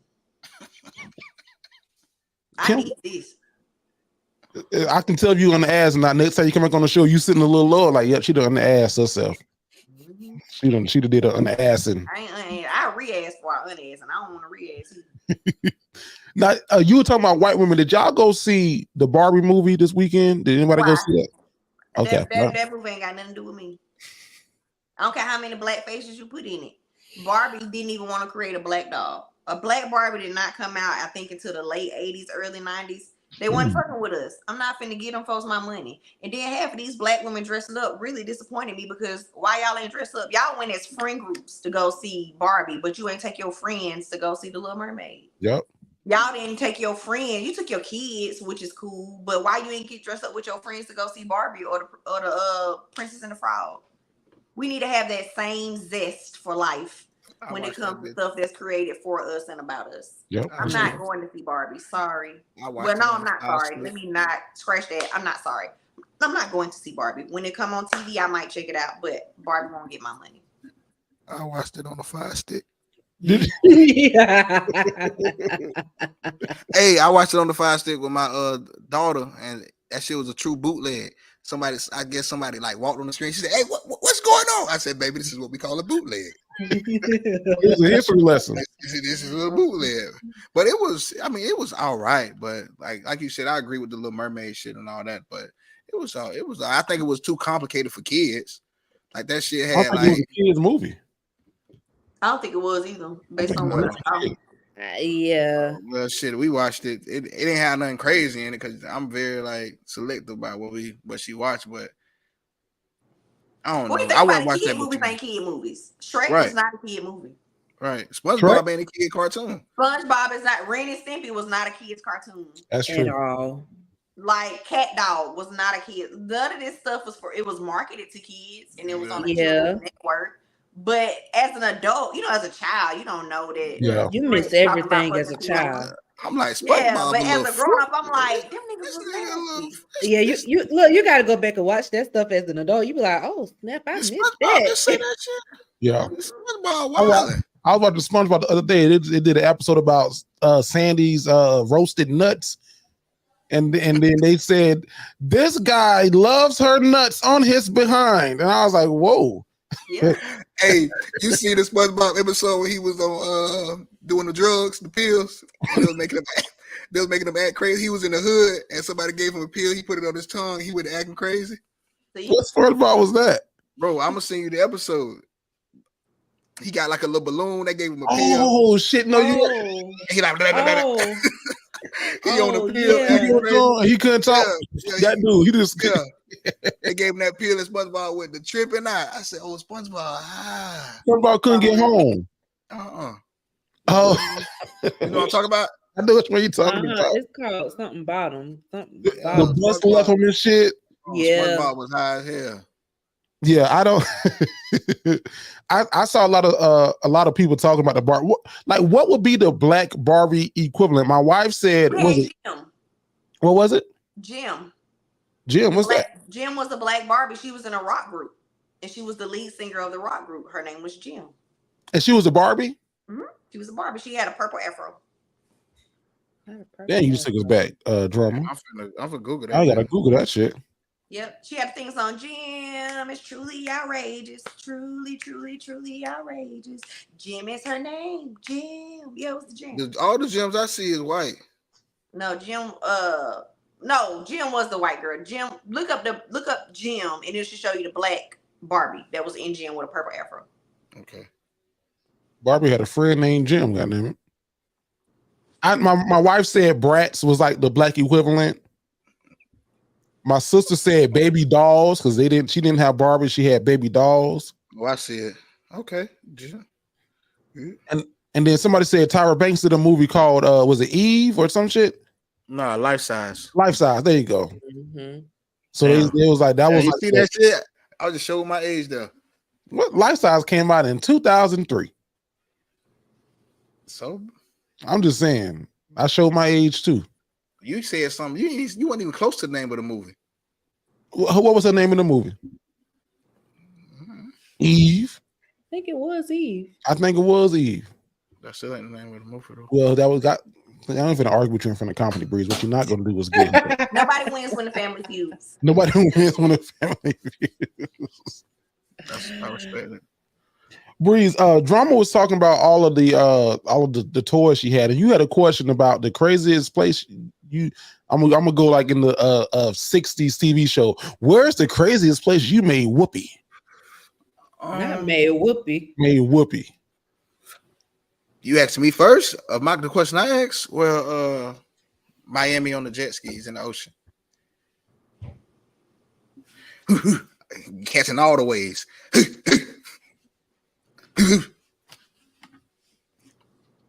That's the craziest place. I don't know if I like that answer. Why? That sounds a little dangerous. I laugh in the face of danger. We ain't fall off that bitch. You was like, if you was like, I was, idle in the middle of the water, we did it on a jet ski, I would have fucked with you. We ain't fucking going 200 miles an hour. Bitch, I ain't crazy. I'm riding, she riding. 2 for 1. When the fuck did you get? You, so I ain't mad at that. Huh? Ain't nobody gonna see you way out there. I ain't mad at that. Right. Fuck. Yeah. You ever fell off a jet ski? You know how hard it is to get the fuck back on? Yeah, we fell off a jet ski before. Niecy, where's the craziest place you had sex? Challenge by choice. I don't have no crazy stories. It ain't me. You say it ain't you? It ain't me. I ain't been on no jet skis doing no crazy stuff. You in the bed at the house, and maybe the back seat, but you gotta have a goddamn Suburban. She gotta turn 40, Drama. That bed. Maybe. A Suburban? You ever been in the back of a Suburban? A Suburban, no. The big issue, Drama. What about you? Craziest place? Church parking lot. Ooh. It was not on purpose. Ooh. We pulled over to what we thought was just a regular parking lot, and as I got in the back seat to mount him, it was a cross right out the back window, and I said, "You need to stop. Put your clothes on." Did you? And he said, "Why?" I said, "This is a church." We thought it was just like a building. I said, "We at a church," and he was like, "Well, we already done been." I was like, "You know what? It's done. So we might well finish the thing off." Lord, forgive me for my sins. We had already done it by that point, so we just finished. That shit be excited sometimes. This dude's like, Right, I prayed. I didn't have sex for like 3 months after that though. It messed with you. Were you young? Like, how young were you? I was in my 20s. Y'all was just being spontaneous, or he ain't had no bed? No, we was just being spot. We had just left Hooters eating some chicken. Okay, eating some chicken, drinking some. Well, you probably weren't drinking a good drink. I don't drink, but He was drinking a good drink. yeah, he had some beer. Yeah, so that'll do it. I've always been a spontaneous sexer though, like, cause I'm little, so I can fit kind of anywhere. And I'm not. You got to imagine, in my 20s, I was even smaller. I was probably like 120 pounds. So, I can fit anywhere. I'm a good time. Get in the trunk. Let's go over here real quick. See, I'm definitely the person. It's I can say it's rarely been a guy that makes a suggestion. I'm definitely the person that says, "Hey, ain't nobody over here. Come on, real quick." I'm that person.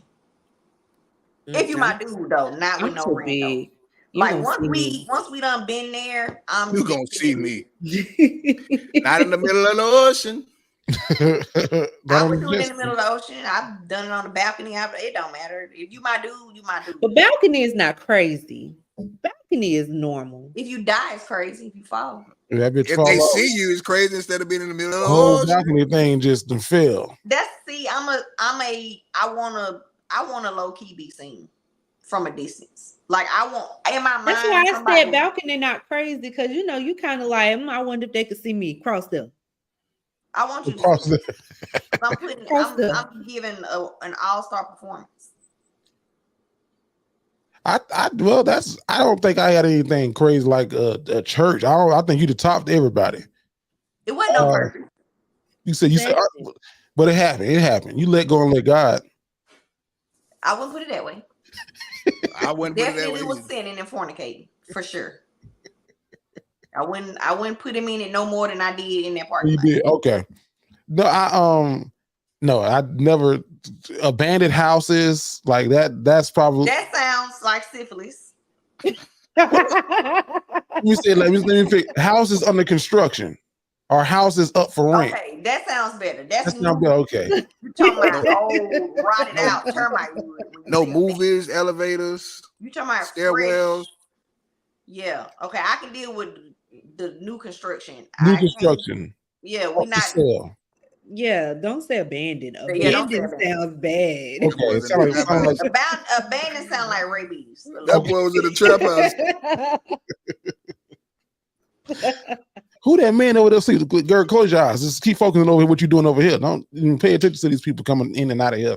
Okay. I think that's good. I think that'd be healthy though for your relationship sometimes, just to do that shit. Like in the garage with the car. That's why I be with the same person forever, because I be wanting to explore and I can't explore with nobody new. I got to know you. You know what I'm saying? Like people like, why you be messing with them so long? Cause I don't want to know nobody new. I don't want to go through that. I'm too old. I don't want to know you. I don't want to know you. You know the craziest thing that I saw happen though. I had a friend and a mutual friend of my friend. He came to him as a man, and he probably like in our 20s at this point or something. And he asked the guy like, "Is it cool if I, basically sleep with your ex? Like your ex we been communicating. Can I knock your ex down?" And my friend got mad, and I was like, I don't know, like y'all been broken up for a minute. I don't know, like you can't really show anger because you in a whole new relationship, but I can understand your anger. Have y'all ever messed with a friend's ex? I had a friend that married my ex. We dated in college for a good while, and they got married not soon after college. And I was I cheered in college. I helped her get on the cheer squad. They were not going to be like, that's how cool we were. Everybody was kind of like, so everybody kind of alienated. I'm like, y'all ain't got to. I wasn't gonna marry him, so I wasn't tripping. But I was tripping in the sense of like, girl, you used to be around us. Like I used to give you rides. You didn't have a car. Like you would be in the backseat with me and him. Thinking about him.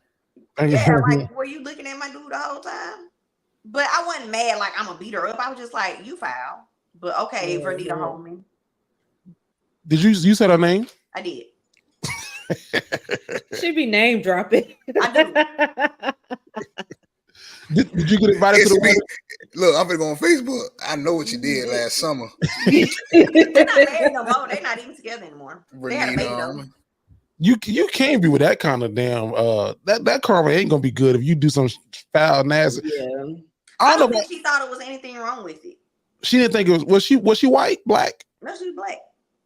Was she from I genuinely don't believe she did it with malicious intent. I think she just wanted him.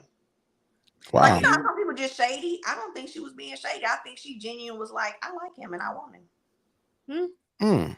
Because he told me the way it happened, it was at a party. She kept pushing up. They slept together after the party. I guess it was good because they, got married and all that. Oh, yeah, damn. And them house parties will do it. But I didn't want to marry him, so I'm like, okay, girl. House parties. For me, it was the hiding it though. It was like, why would you hide that? Like if you're gonna do it, do it. Yeah. You ain't get no invite to the wedding, I'm assuming. I wouldn't win. I personally don't want no penis that my friend done been on. No, I'll pass. Yeah. Breeze, have you ever had community coochie? Community. Like your friend had the coochie, then I think that's more common with guys to do that. But I don't ex, but have I hit somebody one of my homeboys hit? Yeah. Yeah. But not your guys' ex though. Nah. I'm trying to think. I don't think not that I can. Nah. If it was an ex, I didn't even know it was an ex. One of my teammates, somebody on one of my football team, I really ain't fuck with. You got it's fucking that's 60. Different. Yeah, that's 60. He had a girlfriend. They broke up. I slid. Yeah, that's different. I mean, I slid. He wasn't my dog. You know what I'm saying? We played on the same side of the ball, but he wasn't my dog. Like, you started over him. He was your backup or some shit. You know what I'm saying? It's all love. You know that ain't love. So still, but yeah, I definitely slid one of my teammates' ex, but not none of my homeboys. Yeah, I don't think to let me. I ain't green enough to do no nasty shit like that. DC, have you ever as a friend never married one of your exes or some crazy shit like that? Nah. We don't roll like that. Yeah. I don't know, man. You sound like Jerry did it before. Yeah, I was trying to think if I did. He crying under them glasses, eyes watering up. Like nigga sad as fuck. He did it. No one's ever did it to me. No one's ever did it to me that I know of. And I'm trying to think if I did it to somebody, and if I did it to somebody, it was one of them situations like we wasn't really friends. We probably were associates, and people can get that line blurred. Yeah, but definitely not a friend. I had a friend slide on me before over ex. Yeah. Mm-hmm. How you handle that? I slept with him.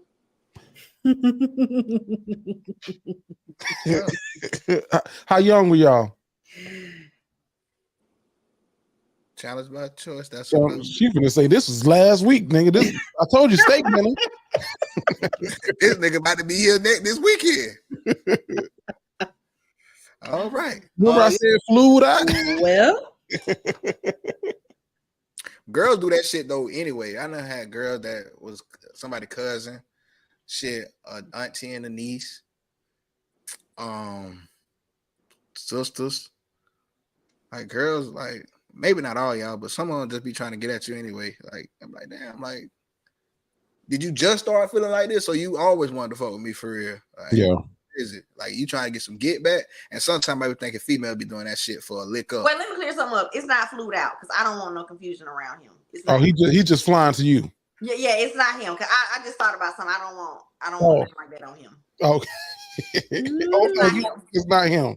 But I won't say who it was because I don't want that person is happily with who they with now. That's in the past. So Stephanie Bell. You'll say a name quick. Glenda Johnson. I won't say his name because he got Kanye West. What? No, he is happily, I don't want to mess with nobody. Don't mess that up. Yeah, I don't. Let me let that man live his life. Hey, before we go to What the Florida Man, real quick, did y'all see the shit that's happening with Jess Hilarious? 1 and 2. As the women on the show, do y'all want to be called? What is? I can't even say it right. Is it cis women? CIS women? Breeze, you want to be called as like you want to be preferred who has a cis male? Y'all been seeing all this crazy. I don't want to call it crazy. I don't want to whatever. But y'all been seeing what's been going on? I don't know about that. Okay, Nisa, you said so I'm gonna let you lead it because I don't want no problems with a nigga let me lead like you that can whip my ass. Oh, go ahead. I am woman, female. I'm cis nothing. And it has nothing to do with I am anti-cis. It has to do with I've been woman, female, lady, girl all my life. I ain't renaming the wheel.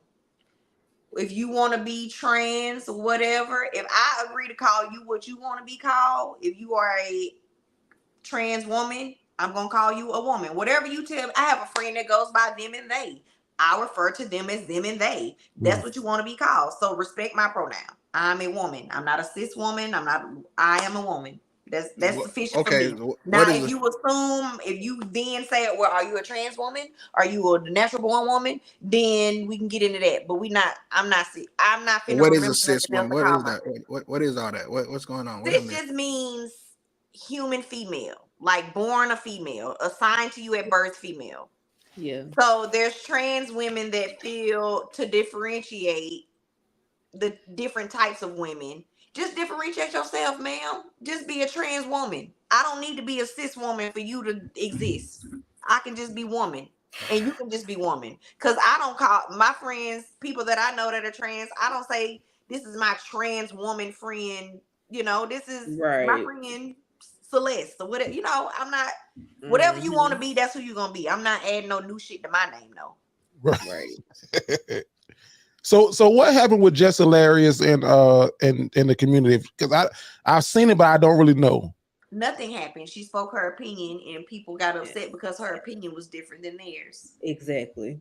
And that's just what it was. People get mad about opinions all the time. Somebody probably mad right now because I don't want to be cis, and I'm not gonna be cis, bruh either. Whatever. CIS, SIS, woman. We can talk about how if I came with the woman part, so if I bought them, we can talk about that. If that's what you need to know, I came with them. The Lord put them here when He put me here. Right. Came at the same time. It was a package deal. It was a package deal. It was a combo that came. It was regular. It wasn't nothing added. Yeah, I don't know. I didn't pay too much attention to it just because, like Drama said, like I'm gonna respect you in the sense of. If you tell me even beyond gender or whatever, like if you tell me your name is Tyshawn, I'm not gonna call you Ty. If you say call me Tyshawn, I'm not gonna shorten it. I'm gonna call you Tyshawn. I don't tell everybody to call me Jerry. Some people call me Jerry L. The ones who I say like, yeah, it's cool for you to call me Jerry. Y'all call me Jerry. If I tell you don't call me Jerry, and you call me Jerry, you got problems. So I agree 120% with everything that you said, and I agree with what Jess Hilarious said too. I don't think that she said anything too outlandish. Like I was like, what we mad about? Is what I was thinking. Just call people what they want to be called. That or don't talk to them at all. That too. Yeah. It's like the hate. I'm an ally personally. So me being an ally does not mean I need to change my terminology to be an ally for you though. Mm-hmm. That's what I'm not gonna do. I'm gonna do what you need me to do on your side. Don't fuck with my side though. There you go.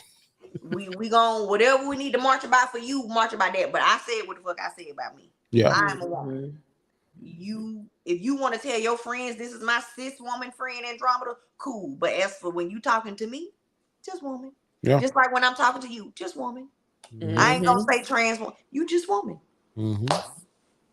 Now I might not march for you. I ain't gonna march. Cat rat dog it is. I sign a petition, but I'm not gonna march. I ain't gonna take my ass out there in that sun for nobody. True that. Yeah, I did that one time for George Floyd. And I was like, I ain't know the nigga that well. Like, sorry. It's too hot, especially in Florida. I pass out the water when y'all at the finish line. Yeah, that's a good post to have. I was waiting for the ride, so we didn't even ride down. I'm mad as fuck. But back to just respect people and their pronouns, man. Basically. Or just don't talk to like if you don't respect somebody, you ain't gotta disrespect them. Exactly. Right. Yep, exactly. Hey, let's move the show along, y'all. We gotta go right here to what the Florida. I don't care what part of Florida it is. The craziest people in all of America are in the Bronx in Florida.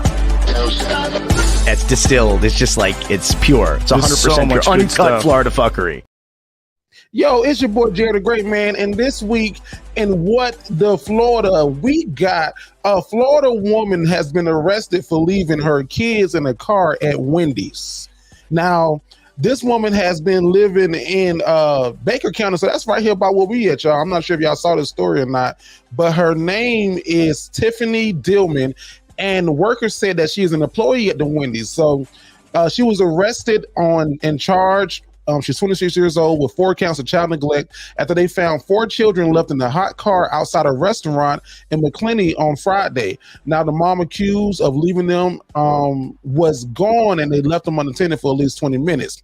It was a Wendy's restaurant on South 6th Street around 3 p.m. last Friday when Baker County deputies received a 911 call about children being left in the car. Now, they wasn't tripping about the kids being left in the car because she left them in the car with the windows down, but the car was parked in direct sunlight. The kids inside the car were ages 2, 4, 6, and 7 years old, and when they were found, they were drenched in sweat and their faces was red. Now, the lady who called the police said that she waited outside for 9 minutes to see if the woman would return before she made the call.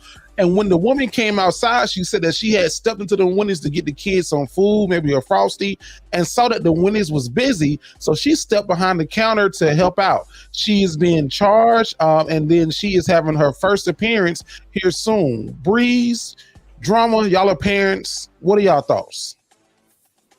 I'm not leaving my baby in no car. I don't leave my baby in the car to go get gas, let alone fucking 30, but however long she left for. That's crazy. 2, 4, what? 2, 4, 6. Was it 2, 4, 6, 7, and 10? Bro, hell no. You look like a 2-year-old, not a 10-year-old. Right.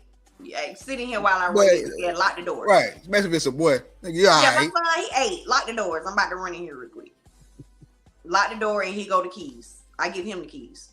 With the car on though. Car on, AC running. Yeah, car on. You got the little push start. Yeah. I leave him the keys. Some go down, pull this motherfucker off, some go down. If they start shooting, pull off. Leave me here. Don't worry about me. You get out of danger. Now, people were saying that, the lady who called the police was doing the most is from the comments because the windows were down.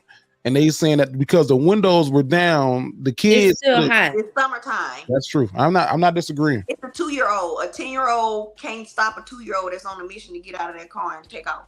Because for you to chase the 10-year-old, you done left the other ones in the car too. No. That's irresponsible parenting. Jail time for this lady or just, probation, stop on the risk, community service? Jail time means you away from your kids. I really don't agree with if she's an overall good mother and you go to her house and do a home visit and the children are not neglected, living in filth, but she felt like I gotta go to work in order to maintain my household. She definitely needs some form of punishment for sure. It should not be in the form of like you gotta pay a fine, but some community service. Where maybe like you got to go do community service in a daycare, and as part of that, we'll watch your kid, but in exchange for that, you gonna work here for free because you gonna work like some form of restitution that she need to pay for that in some kind of way. Damn the daycare, put her ass in the sun too. You go out here and work in the sun so you can feel what the hell they do. Clearly, she don't have childcare. We'll take care of the kids. It needs to be something she can incorporate her children into, where if she got to volunteer at the zoo every Saturday, where your kids are a part of, like she need to do something because learn your lesson. But it needs to involve. I don't think she should be in a situation where she can't be around her kids, unless she's a neglectful parent in other senses. Now somebody must got some kids in the car right now because somebody's horn going off. That's somebody outside in the business parking. You don't even live here making all this ruckus. I don't pay all this money in these luxury apartments for you to be having your horn blowing at night. That part. Making all this ruckus. Because my apartment complex don't play, they'll tow you. They getting the hell up out of here then. Gone on the back. Sir. Mine will too. They will tow you quick. They put a sticker on your car and everything. Oh, ain't no sticker. That sucker gone. Bro, don't put no sticker. Don't put no sticker on my car. Them stickers don't come off. Yeah, hell no. You gotta go get that detail. When I came home, it was a thing stuck on the door Sunday. Letting you know, hey, y'all thought it was a game. Now we got a new company. They bring 2 trucks. So we can hit y'all with a 2-hitter.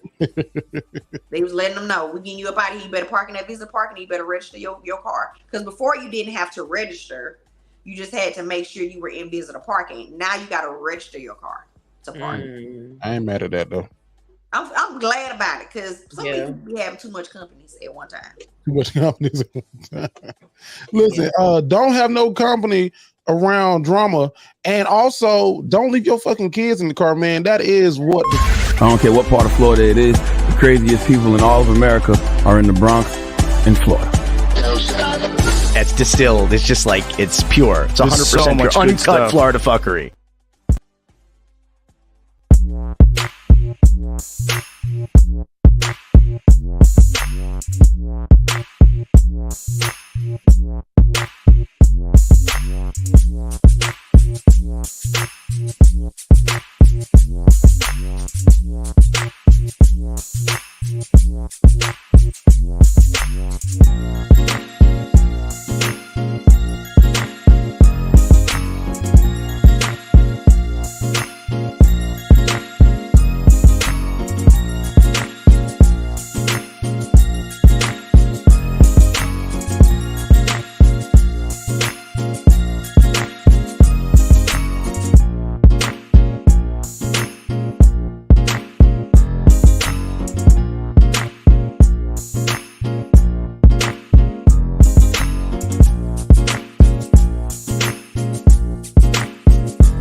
Okay, so here's the truth.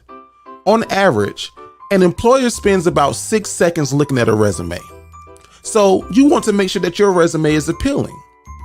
To do that, you need to contact my friend Ari at Ari Career. She'll help you craft a stellar resume at a reasonable price. With over 2 years of experience critiquing thousands of resumes, CVs, and cover letters for college students and young professionals, Ari will help you increase your chances of securing the job that you desire. So, to request a resume service, simply send her a message on Instagram at Ari Career or by email at aricareer@yahoo.com. That's ARI Career. If an employer is going to define you in 2 pages or less, you want to make sure that it's worthwhile. So, contact Ari today. That's Ari Career on Instagram or email at aricareer@yahoo.com. Tell her Jerry sent you. And we back like we never left this. I'm trying not to. When people tell me that they don't curse, I be trying to hold my cursing in. I be like, who don't cuss? That shit be itching your throat. Well, not that you don't cuss, but I don't cuss in front of my kids. I definitely cuss like a motherfucker. Are you enjoying yourself on the show so far, Drama? I am. We appreciate I'm always gonna have a good time, baby. I don't do nothing that ain't gonna be full of enjoyment for me. I'm too old and I have a good time. You hear her? She called me baby. Like I feel very like yes, ma'am, yes, ma'am, yes, ma'am. I just wanted to say drama. that. We got a lot of young cousins. Somebody gonna be trying to jump in the DMs.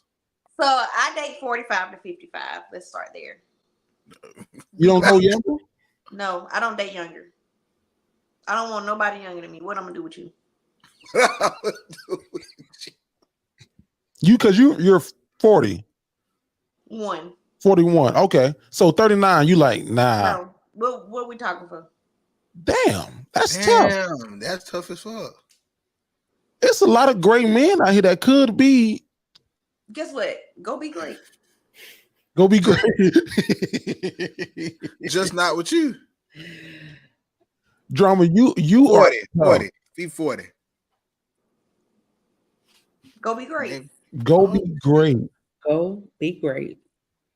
That's now right. you out of divorce 3 years. I'm thinking like in the next 3 years, your mind might change. Go be great. I want you to flourish, young man. Young. Yes, ma'am. Yes, ma'am. Yeah, me, ma. Yes, ma'am. Hey, Breeze, man, we gotta move the show along. We're going right here to you with the question of the day. I say I got a couple questions. Let me ask you. Look. Question of the day. What it do? It's your boy Breeze, and today's question of the day is: what are some ways that you maintain your mental health? Leave me alone. Like, let me just be by myself. That might be counterintuitive of what they say you probably should do for your mental health. But I don't mind being by myself along with a goldfish with my dog. Me and my dog. Like I'm cool just in silence. Like just in my face. Not in the dark. Nah, I don't even sleep in the dark. But are you scared of the dark? Not scared of the dark, but you ever heard the dark? You ever heard darkness? Like I sleep in the dark. Don't cut my 7-year-old. Everything got to be dark. Has to be dark. Since he was born. No. It's been dark in this house. It bothers me when my wife is on her phone in the bed because that light. I need it to be dark. No. Dark and quiet. Leave me alone. Put Modern Family on the TV.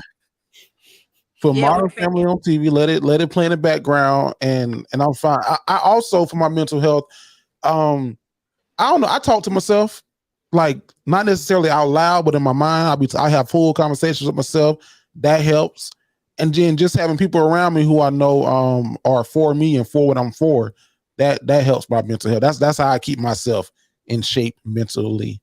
I don't know if to answer your question or not, but I answered it. Anybody else? I'm much like Jerry. I like to be alone. I'm a devout therapy believer. I virtually sit at that laptop over there and do my therapy. Mm-hmm. Probably unpopular opinion, but I like to give me a little taint of penis when I'm, a little stress relief. Give me a little taint. A little taint. That too. Cause as I'm older, when you young, you be fucking for sport. Now I fuck strictly for pleasure. So if I don't need it, I don't care. Like I don't care to have it. I'm not just gonna be humping to be humping. So, and that again, it could be me or it could be age. I don't believe in just casual sex. For me to have sex, it's got to be with a person I trust, and because I want it, not just because it's there. I don't want no sex because after the club we had fun and you was cute and you was grinding on me hard. Little boy, go sit down. He's showing you his best goddamn moves in the club. No, that's all you got. I don't have sex for sport. It's with intent. You are definitely not Molly from Insecure. You're I don't even know if you Issa. No, it's intentional for me. I probably call him and say, hey, you know what? I need you to get over here to me. It's a little stressful over here. Or I might just be in a good mood. I'm in a good mood. You want to come? Get a little touch. Yeah, that's a little self-care. Sometimes you need to get even the mind right. You got to get the body right. Niecy? I like to go to the beach. And Florida, right. So I go to the little drive-up beach out there, Huguenot, drive my truck up on there, pop my trunk, sit in my trunk, listen to some music, journal. I sit on my patio. That's a good idea. Yeah, I might take my crab tray with me and sit out there and eat my crabs. Like, the beach really helps me and journaling. And I definitely love me a little bit of therapy. Talk to that lady and cry to that lady and tell her what the heck going on. And then she tell me, you're gonna be all right. This is what you need to do. I want you to do this, this, and that. And I be trying to do this, this, and that. And that kind of helped too. But yeah, therapy, sitting by some water, it don't even have to be the beach. Any form of water just really helps me like clear my mind. So that's my thing. I took a bath Sunday for that same reason. I was like, you know what? Let me take a little bath. Water is very like soothing. My wife, she loves the damn beach. I don't even like, if some people like, oh, I'm a water sign, and I don't necessarily believe in that like that. But she's a Scorpio. I think that's a water sign. And I'm like, it shows because we went to A.L. Lewis Beach, Abraham Lincoln American Beach, which was the only beach that black people could go to in North Florida. How un-American is it that it's called American Beach, but only black people could go? Yeah, I don't know. I don't think that A.L. Lewis. Always been He ain't naming that shit. They named that shit that after he passed away. But I took her there this past was that Saturday, and it was a shit. We was there for like 15 minutes, and then the storm started to come in. But those 15 minutes for her was everything. So some people really do love like just being in the water. I know my mama used to take Calgon baths. Y'all remember Calgon? Calgon. Oh, Calgon. I thought you said Calgon. I'm country. Calgon. Yeah, Calgon, take me away. Okay. Yeah, you had me confused too. Ironically enough, that's what they say Whitney Houston did. Her last day, she said she was sitting. I'm not laughing at that. I'm not. I am not. I'm not laughing at that. But no, I think. Bree, did you say what you do? No, I don't. I didn't. But I like being around my daughter a lot. Just doing like daddy-daughter stuff. I like to put them like on instrumental and like kind of write a song to it or like rap to it or sing, not really sing to it, but like put my own lyrics to it, kind of like what I'm going through. Which I probably need to start selling to people for real. I got some fire ass songs in that bitch for real. But and I like to like, no, I don't record them. I just like put an instrumental on and just kind of go. Kind of like, it's kind of like I'm talking to myself, but I'm not, just over a beat. And I like to like being with myself in the dark, that quiet time with the fan going, that white noise, and going for walks. Yeah. Kind of like, I don't know, just do something, just that fresh air and walking. You know what I said the other day? It was literally today, y'all, because we talked about the Carly. What's the girl name? Russell, yeah. And I was like, why the fuck would she do that? And I was like, oh shoot, I've done it before. Where I was like, I wonder if I go missing, who gonna really miss me? But you never like, to find out. Yeah, I never went missing. I never did it. I was like, but she actually did it, and maybe that was a mental health thing where she was trying to get attention, or I don't know. But I just had that moment because Bree said sit in the dark by himself in his house. No, don't make it sound crazy. On do not disturb, and get off social media. That'll do it for you. Oh, that's how you see who miss you. Not who miss you, but like it'll show who looking for you during the day. Because I did that one time. And I tell my best friend I'm about to MIA. That way, if somebody be like, "Have you seen my daughter?" Be like, "Oh yeah, she's straight. She just MIA." It's one of my close friends. She was like, "Next time you decide to go on a hiatus, you need to let me know." Yeah, I just let my daughter and my best friend know. I'm gonna try that shit then. Just get in, put everything on do not disturb in airplane mode, and just get gone. Not gone for real. Like I'm gonna still be here. Y'all just be home listening to music and sitting in the dark. Exactly. With a candle lit. Bath and Body Works candle or Oh, I got candles everywhere. You got That's how I live my life all day, every day. As soon as I wake up, I start lighting candles. Bath and Body Works, or you got like another brand that you want to put us on? Bath and Body Works. What's your go-to scent? Fiji white sands in the summer and spring, and in the winter, blueberry maple pancakes. Never heard of them. I continue to buy the same scents over and over again. So now the blueberry maple pancakes gonna come out. I know they're gonna get rid of them about October, so I probably buy like 30 of them. That way I have them when they discontinue them again.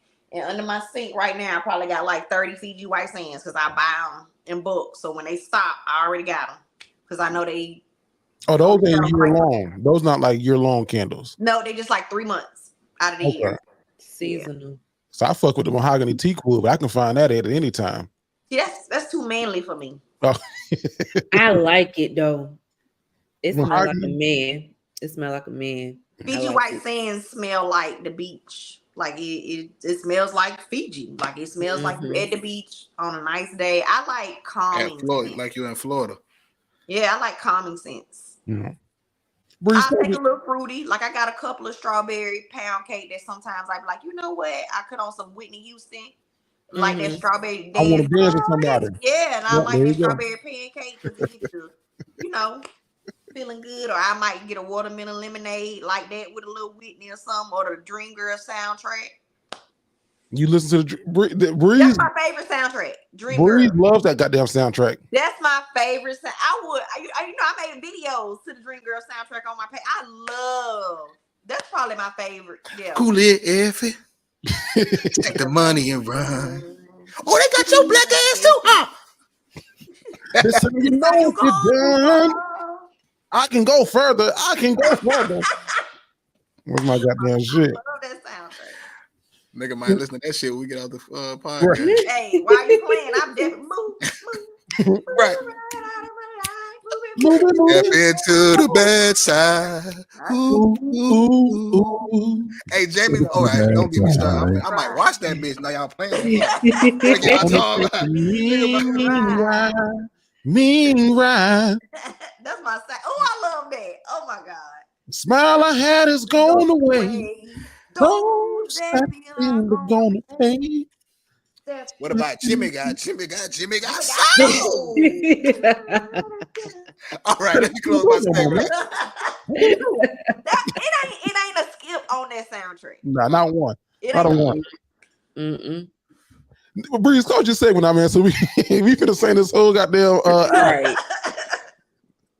All right, so the question of the day was, what are some ways you maintain your mental health? I say I got a couple questions. Let me ask you.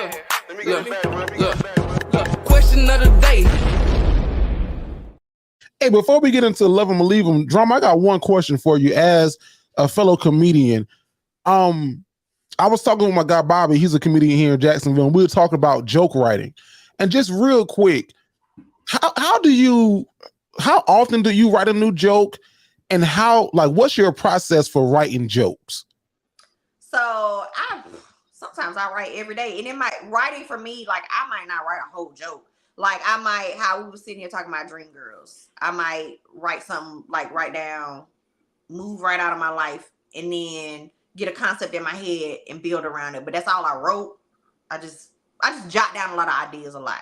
Like for example, last Monday, I did Alton's class, and he was like, everybody write a joke and we're gonna perform it right now. And Alton will tell you, when we got up, he was like, that was flawless, because I'm very good at writing, because I think of the backside of every situation. So while everybody was talking about Carly and the lying and all of that, I wrote about the baby, and I spoke from the baby's perspective. And Alton was like, that was fucking genius. Like, what is in your... So I love writing for that reason, because wherever everybody talking about, I'm like, what's on the other side of that? Yeah. That's where my brain goes. The baby that wasn't there. Yeah. So I talked about a baby that went there. And then, of course, I like to relate it to my real life. And I talk about, if my baby on the side of the road, you leave that motherfucker there, because I left it on the side of the road. So don't you dare undo what the fuck I just did. Do not return that motherfucker to the sender. The only sender they need to go back to is the good Lord, not me. So that's where my mind went in the situation. Fuck Carly. Right. What about this pimping ass baby that's snatching bitches on the side of the road? I seen the meme. They said it was Lil Man, Marlon Wayans. Yeah, like I got a whole probably 10 minutes about that damn baby. Now how? Because some of your jokes you got to cycle in, cycle out. Oh yeah, I I'm gonna do these shows with Coco next weekend, and I'm probably done. Mm-hmm. Yeah, that's it. Yeah, that's it. I know Breeze. He talks about wanting to get on that stage and do it. I did it before. I don't know. No, I didn't do it. Yeah, I was just say if it was just me, I'd be like, yeah, you did. But with somebody else, I'm like, I don't know, Breeze. She might have some questions for your ass. But what advice would you give to someone like Breeze who like thinking about doing it, want to do it, but just ain't really got up there and did it? Do it. Do it scared. Do it like Nike. I do everything afraid. I don't care what it is. Because if you go in with I always go in with the idea of you won't be scared when you finish. That's true. True. You did it. Fear is on the front side. Accomplishment is on the back side. I love the feeling of accomplishment more than I hate the feeling of fear. That's facts. Yeah. Get up there and do it, Breeze. Nisa, what you scared to do that you ain't did yet? Yeah, I'm not doing it. You won't, but I'm not doing it. I ain't scared to do it. Breeze, we can take over the whole goddamn South Florida. Me and you go out there, you goddamn. We can take over this shit like Curtis and goddamn TT from goddamn. If you went out there and did some shit for real, no, I think I don't know. I did some jokes, like I did some new stuff when I was with Roy in Orlando, and some of it worked, some of it didn't. Shit, that's how the game go. Yeah. But I'm like, did it work? Did it not work in that room, or did it just not work? Because it may work. So I did that last weekend. So in one room, I did a joke about how I beat the same bitch up 3 times in high school over my baby daddy. It was all right. Got a few chuckles. Did it in the room the next night, and they died. So it's kind of room to room. Sometimes it's the host. Did the host set the room? Like it's a lot that goes into it. I don't think I've ever had anything just fall flat where I was like, oh shit, let me get out of that. I haven't had that, but I've definitely, where I go back and listen, because I try to record every performance, I've definitely gone back and listened, was like, oh, I probably only had like 5 people laugh at that. But like I said, on Sunday, I had the whole room laugh at the same thing. Yeah. And it was a new joke, so it could have been once I did it on Saturday. I when you in it, you kind of add a little flair to it because you get adrenaline going and they already laughing. Off the top, my brain, y'all can see on this, my brain be thinking the shit anyway at all times. So while I'm in it on stage on Sunday, I've done it one time. So those jitters of this is new, is it gonna work? I've already got those first time jitters out of the way. So now it's like, okay, I know what I did last night. Let me hit it and really razzle dazzle on these hoes tonight with this thing. Right. And, you just add and add and add. So I don't think I ever did anything that I was scared of. Maybe getting back on the stage again, that probably was a little frightful for me because I hadn't been on the stage in like 2 years.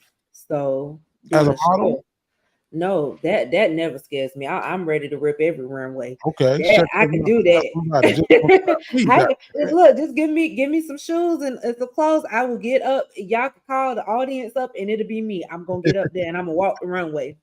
But getting on the stage and performing, that was kind of like I hadn't did that since I graduated college, and my trainer was like, "Oh, you got a degree in music?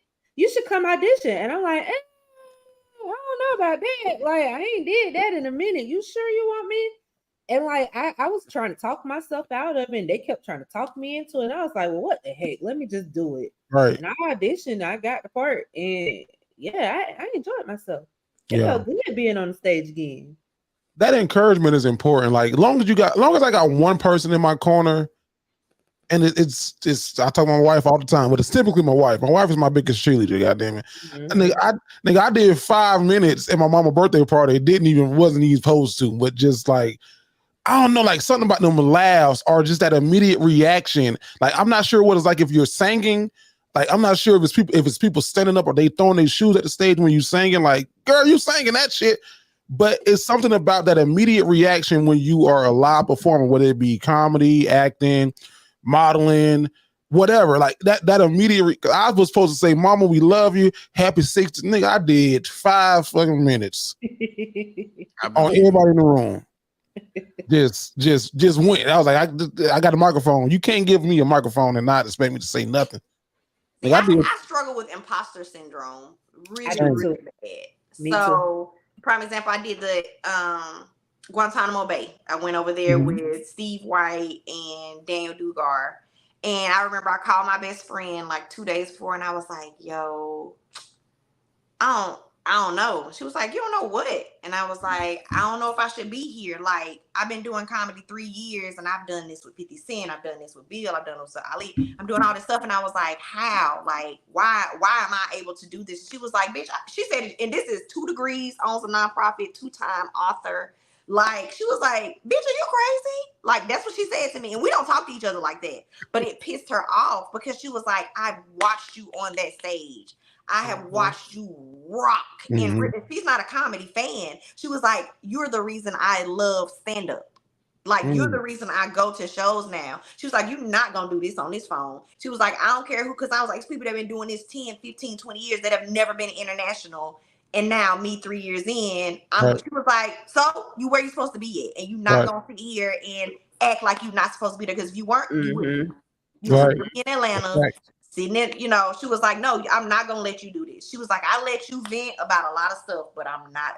And I appreciated that because, of course, I was going to go to, I ain't got paid, the flight was booked. So, of course, I'm going, but I don't think I would have done as well because I had got in my head. And I don't think I would have done as well as I did if she had not snap me out of it. Right. I think I would have gone there with that trepidation with the fear. That was a big ass word. You scared me. And everybody on this bitch got a degree, but you my ass back. Yeah, but I think I would have still had that trepidation there, and I would have got in my head. And I think I would have done fine, but I wouldn't have done well. Right.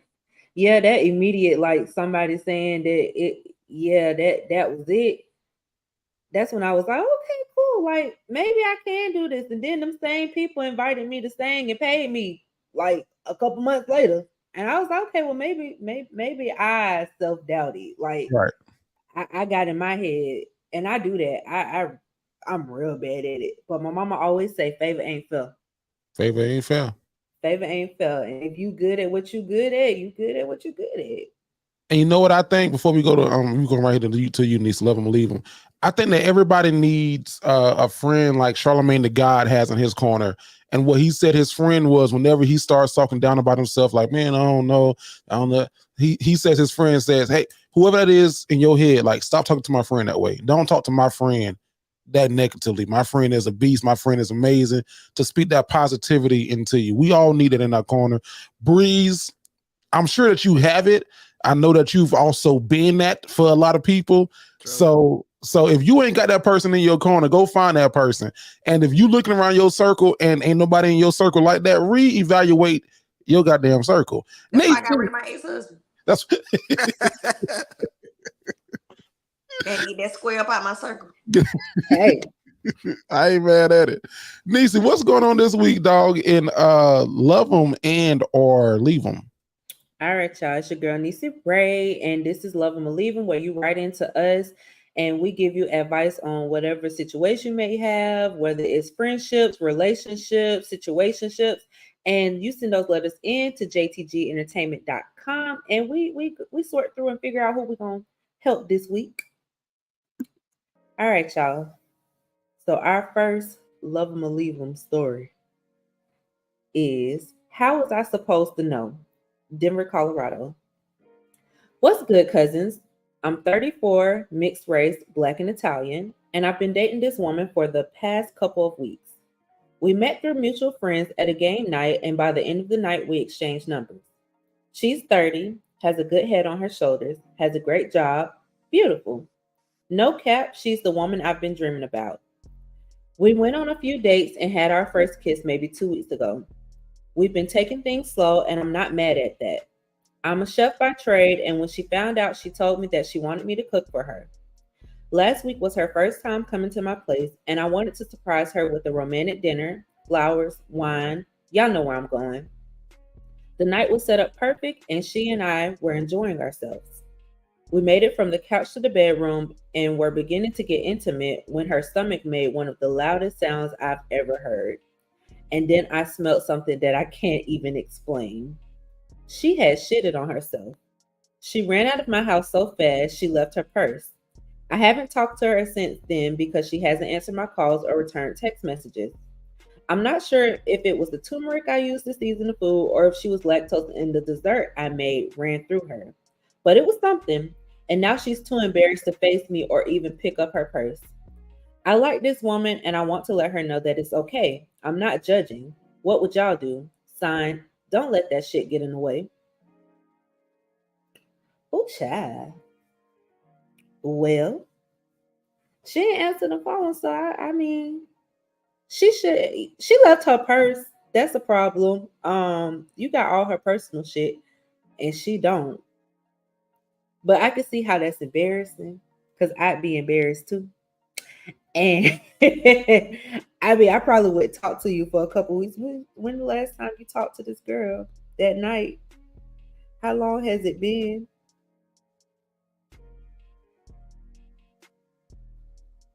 No, you ain't say how long it's been. Give her a minute because she got to recuperate from shitting in your house, in your bedroom. And I'm assuming y'all were in the bed, so she done messed up your sheets and stuff. She a little embarrassed. And they say you got to shit in front of her to make her comfortable because clearly she embarrassed. I would be embarrassed too. But continue to reach out to her. Definitely let her know that it's all good and that you would like to treat her to dinner again. Maybe don't put the turmeric in there. Maybe get her allergies and stuff. Make sure that you know what she can and cannot have. Even though she probably should have told you since she wanted you to cook for her what she could and could not have. But sometimes we overindulge in food because we're like, oh shit, you could cook for real. Like you really about this life. And maybe that's what happened. She got a little too happy with food. But I wouldn't say like not reach out to her anymore, but give her a minute because she embarrassed. Like, who wouldn't be embarrassed? You got something, Drama? So I would definitely be embarrassed, but I would also, I'm grown. We all poop. It's a part of life. So I'm going to get my purse. I'm coming to get that. And if that young man, if I can only speak to the woman, if he's willing to call and say, girl, it's good, then that's probably who you might want to be with. As long as he ain't a serial killer, a trash dude, like not many dudes ain't gonna say, girl, it's all good, you know, a little embarrassed, don't do it again. You know, I left them sheets over there. You can take them home with you, whatever you want to do. I ain't touching them. But yeah, I would talk to him. The most embarrassing thing that can happen has happened with him. He's still down. So that's my thoughts. It don't get much more embarrassing than that.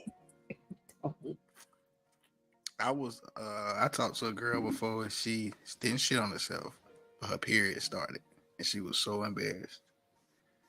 See, that's human. Why are you embarrassed about it? I called her, told her it was okay. Look, she picked up the phone for me, but I agree with y'all. What y'all said. If you willing to call, keep calling, bro. Keep calling, bro. She gotta come get that purse. She gotta come get that purse. So keep calling, and that noise ain't come from her stomach. That came from her ass. That ain't come from her stomach. That wasn't no growl. That came from her ass. So when you said the loudest noise you ever heard from her stomach, buddy, I hate to tell you that came from her ass. And I know she ain't unass. That was the original ass that it came from. And you a big man, like you. I'm proud of you for real. But you are 35. Now I can see if this was a 19-year-old, 20-year-old, 22-year-old, right? It might be a whole nother topic. But yeah, bro, she a little embarrassed. But like, what's the worst that can happen now? Like, you done seen the most embarrassing thing that could probably ever happen to her was, you know how comfortable she gonna be with you after this. Oh, y'all skipped the farting stage. She gonna be farting her ass off, bro. She's going to be farting her ass. I was like, it ain't y'all past that stage now. Y'all skip levels. Marriages don't even get to that level sometimes. Right. So, bro, I ain't mad at you. Keep trying, bro. Write her, text her, email her, Venmo her, Cash App her, put a note in there. Shit. Especially if you feel like you feel about it. Salute to you. Jerry? Yeah, man. I hope you ain't do no nothing crazy like texting like, hey, shitty. Like no stupid shit like that, because that's even worse. I hope you ain't do nothing like that. I think Breeze hit it on the head, man. I ain't gonna even hold you long. My wife just got comfortable shitting in front of me 2 summers ago. Now she stank. And sometimes me and the dog gotta leave, but I love her regardless. Breeze, when your wife started shitting in front of you, how long ago? You probably still don't even know. Like 2 months ago. 2 months. You think that's a long shower she taking? I'm like, bro, do you shit, bro? Like, and the ass smell musky. Why the fuck? Do you wait till I'm asleep and sneak out the bed, bro? I can't catch you. It's got to the point I was popping in the bathroom. She in the shower. Oh, you doing your makeup? Just trying to catch your shit. Man, I think how old was this man in his letter? He said that he's 34, man. 34, 35, yeah. 34. You are a very you're not young. Like 21 years old, this would have been a whole different letter. Would have been a whole bunch of different shit going on. No pun intended. But you 34, she's 30, and y'all only been talking for a short period of time, but you feel for this woman. Like you want her. You gonna have to catch her at the goddamn Bed Bath and Beyond or some shit on aisle 17 and let her know, like, hey, it's all right. She just want to tuck her head in between her legs and go on the fuck on about her business. But maybe this is a sign that she ain't feeling you like that. No, that ain't what it is. Write her a letter, and on front of the letter say, we can get past this shit. Don't do that. Don't do that. Bad idea. I say let it go. I would, if you know her address or where she work or where she lives, drop the purse off or mail the purse back and let it go. If she's not answering, some people don't get past embarrassment. Yeah. Like it's some people just be shamefaced forever. So make her, it could be more embarrassing for her to have to talk to you. Yeah. So I would just let it go. After I would call 3 times, if you already made 3 calls. I would just let it go. You funny as fuck. She did, but oh, that wasn't a joke. Oh, look at me laughing. Let me get the shit. I'm thinking that shit was funny as fuck. Let me see. I think you're right though. Don't let that shit get in the way. Do not let that get in the way of love. Good luck. Write us back if she writes you back or calls you back. Write us back. Let us know how this shitty situation goes. We are definitely invested now. Good luck to you, Niecy. All right, y'all. I trust him, but I don't trust her. Atlanta, Georgia. Hey, cousins. Okay, so boom. My man recently got a big promotion at his job, and he is now a district manager at the age of 25, one of the youngest DMs in his company. This has been something that we have prayed for, and he has worked his ass off to get there. With him being the DM, he oversees 7 stores and often will have to travel with the store managers to overnight trainings in other states.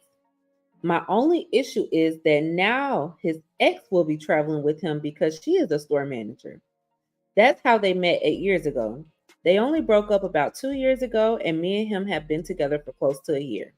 I trust him, but I don't trust her. Whenever I would go to his job in the past, she would stare me down and start doing the most. Oh yeah, I forgot to add in that they were engaged for a moment, and obviously that didn't work out. Now he's her boss, and they're going to be essentially taking trips together every few months. Am I tripping? In the year that we've been together, I've caught him talking to another woman who was about 30, but he claims that's all it was. I trust him, but I don't trust her. Am I tripping, or is this something to have a further discussion with him about? Signed, he's the big boss. Girl, you don't trust that man. Why is you lying to yourself? You don't trust that man. If you trusted him like you keep saying you do, then it would not bother you that you were going on, that he would have to take business trips with this other woman. And the reason you don't trust this man is because you caught him talking to another woman who was about 30. So since you done already caught him once, who's to say that he won't slide back to that old thing? He was engaged to that woman. So no, you not tripping. And you don't trust that man. It ain't got nothing to do with that woman. It has to do with you not trusting him and her position in his life prior to you. Because if they got to the point where they were engaged, then they were real serious. Y'all clearly not engaged. So you don't feel like you are as serious in a relationship with him as she was, and you feel like she can easily take your place. So that's something you need to take up with yourself, ma'am, Miss Ma'am, because you clearly don't trust that man. Same. But why she got to go on a trip? If she's his subordinate and he's a superior, why is she the bitch that got to go? Ain't nobody else down to the job that can go with him on this trip. The same reason that he was talking to that 30-year-old. Exactly. That's what I'm saying. Why she got, that's the question that needs answering. Take somebody else. Hire me then. Since we working with exes, since we working together, let's all work. I want to work with your ex too. We all going on this trip. Girl, leave that man alone. Dump him. Get you somebody. First of all, love yourself first. Because clearly you got some rebuilding of yourself to do after this relationship. Trust has been violated. And when somebody violates your trust, that does something inside of you that jumping on the next man is not going to help. So heal first. But leave that man and his ex to go do whatever they're going to do on their trips together and get yourself right and get you somebody else later. Because you don't trust him. And he has proven to be untrustworthy. It ain't like you just flipping out. Now, if she hadn't added in the little part about she called him before, I might have been like, girl, relax. Nah, she wanted us to know that. She wanted us to know that. She wanted us to know that. Mm-hmm. She wanted to hear exactly what y'all told her. That she wasn't tripping. She not tripping at all. Shit, but if this was on the other foot, shit, I wouldn't trust him either. Fuck. Nah, I'm going. The fuck? We all going. That's what I said. We work. Put me in the plastic shit. I'm going on the trip too. Wrap me up in plastic shit. I'm going on the trip too. Fuck that. Right. We all finna be there lit. What we working on today? We got a conference. Okay. Shit. I'll take notes. Right. Yeah. You don't trust that, man. So stop trying to convince yourself. You know, my grandma used to tell me sometimes when people say shit, what, Jerry? What you said? Put me in the plastic. Put me in the plastic shit. I'm going on the trip too. Fuck a suitcase, huh? Fuck a suitcase. Put me in plastic. Take me through customs like that, bitch. Okay. I stand like a statue. What's this, man? My life-size dog. We going to film. Tyrone got cloned too. Tyrone got cloned again. Yeah. I stand there just like this, bitch. Put me through the little scan machine. I won't move. But yeah, my grandma used to say sometimes we say stuff to try to convince ourselves. And I think that's what you're trying to do. You're trying to convince yourself that you trust this man. And if you don't trust him, baby, it's okay to trust him. I mean, obviously you love him because you fucking giving him another chance, but say that. Like, I love this man. I don't trust him. What should I do? But don't be trying to convince us, rather convince yourself that you trust this man. You don't trust this man. As you shouldn't, because like she said, why is out of all the people you work with, why is she going? Cause what's Shirlene doing down? What's she doing? She ain't got nothing to do. Her kid is grown. Bruh finna be sliding her. Shirlene can go. Bruh finna be sliding. I'm done. But I'm sliding when he come back. All my stuff gonna be slid out the door. All right, let me. Y'all crazy. My only thing, I'm not gonna be devil's advocate because I agree with y'all 1,000%. My only question to this letter, and I don't know if it's clear or not, ma'am, if you that wrote us in, is she traveling because she's a store manager in his district and all of his store managers are traveling, or is it just people from the store getting training? And this heifer the one that keep coming to get training. That's the question. All right. Huh? She gets on training. Hands on. Hands on. Yeah, I mean, I trust him. I don't trust her. It ain't got shit to do with her. It's more so with him. Had he not did what he did with that 30-year-old lady, you probably wouldn't even have no red flags. You probably would have just chucked her doing the most and extra when you came into the job to see him, to her just wanting what y'all had. She miss you. Some How crazy old shit. is he? Because why she tell us the girl 30? Is she a younger chick or something? Like he 50 and the girl 30? No, she said she 25, so I figured they both around the same age. Because the girl is older than him, right? No? Yeah, he's 25. Okay, So I'm he's assuming. Yeah, he was talking to an older woman. Girl, that girl ain't got her shit together at 30 either. Don't be intimidated by her. She's still fucked up. Yeah, don't even. I would say that you do not trust him. That's the first thing. Understandably, he did some shit to fuck your trust up. My mama always told me if you did for a booger, you would find one. And it sounds like you've been digging for a couple of boogers and you'd have found something. So stop putting your hand in your nose. It's gonna come to you. You ain't gotta go there and find it. If he's doing fuck around, you find out. There you go. If he going on these trips, it'll come back to you. It may come back to you in the form of a baby, but it'll come back to you. Or gonorrhea. Or that too. Yeah, I want to say that to you, but that could happen. Good luck. Write us back. Let us know when the next trip is and when he go, and tell us what you do on the trip. Talking about my man. That sounds city girlish. Tell us what you do when he be gone. Will you be at the hookah lounge or some shit? Nah, cheating back. That's what you need to be doing. You cheating back? She be tracking his phone. He got a track on his phone. Not a tracker. Yeah, probably He so. gonna be tracking them. He can be on top of her still being tracked. So that don't help nothing. True. He ain't leave the Hilton in 6 hours. He keep going to this damn corner store. Getting condoms. Or playing bees. I'm toxic. I like to share my location, then turn it off. Just randomly one day, just cut it off. You know how stressed the nigga be. What the fuck? Oh shit, bro. Niggas we get stressed out by shit like that. Don't just randomly not do something, even if I don't care. Like if I'm going to happen to look and all of a sudden I gotta shake it up sometime.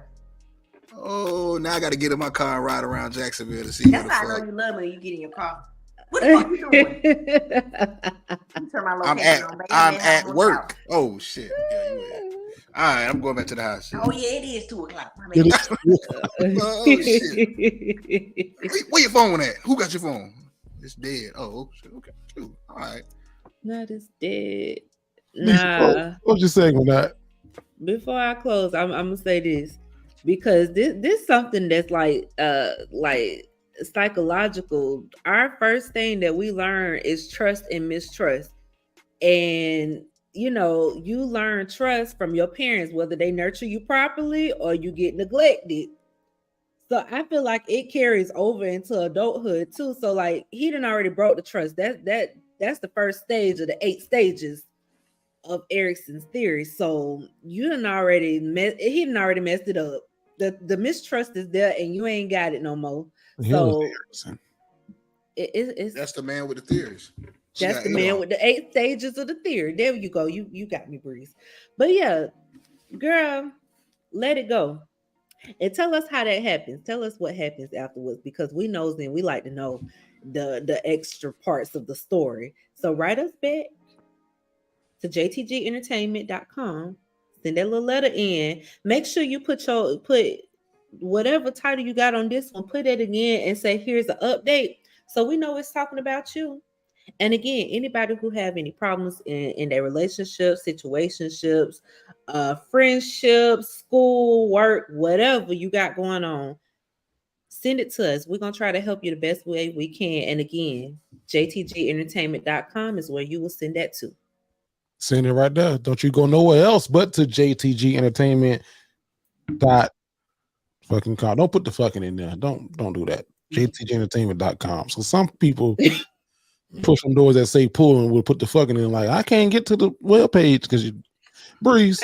Yo, where we going to, man? What we got? Man, the man. This is man, the man. One of my favorite goddamn segments, man.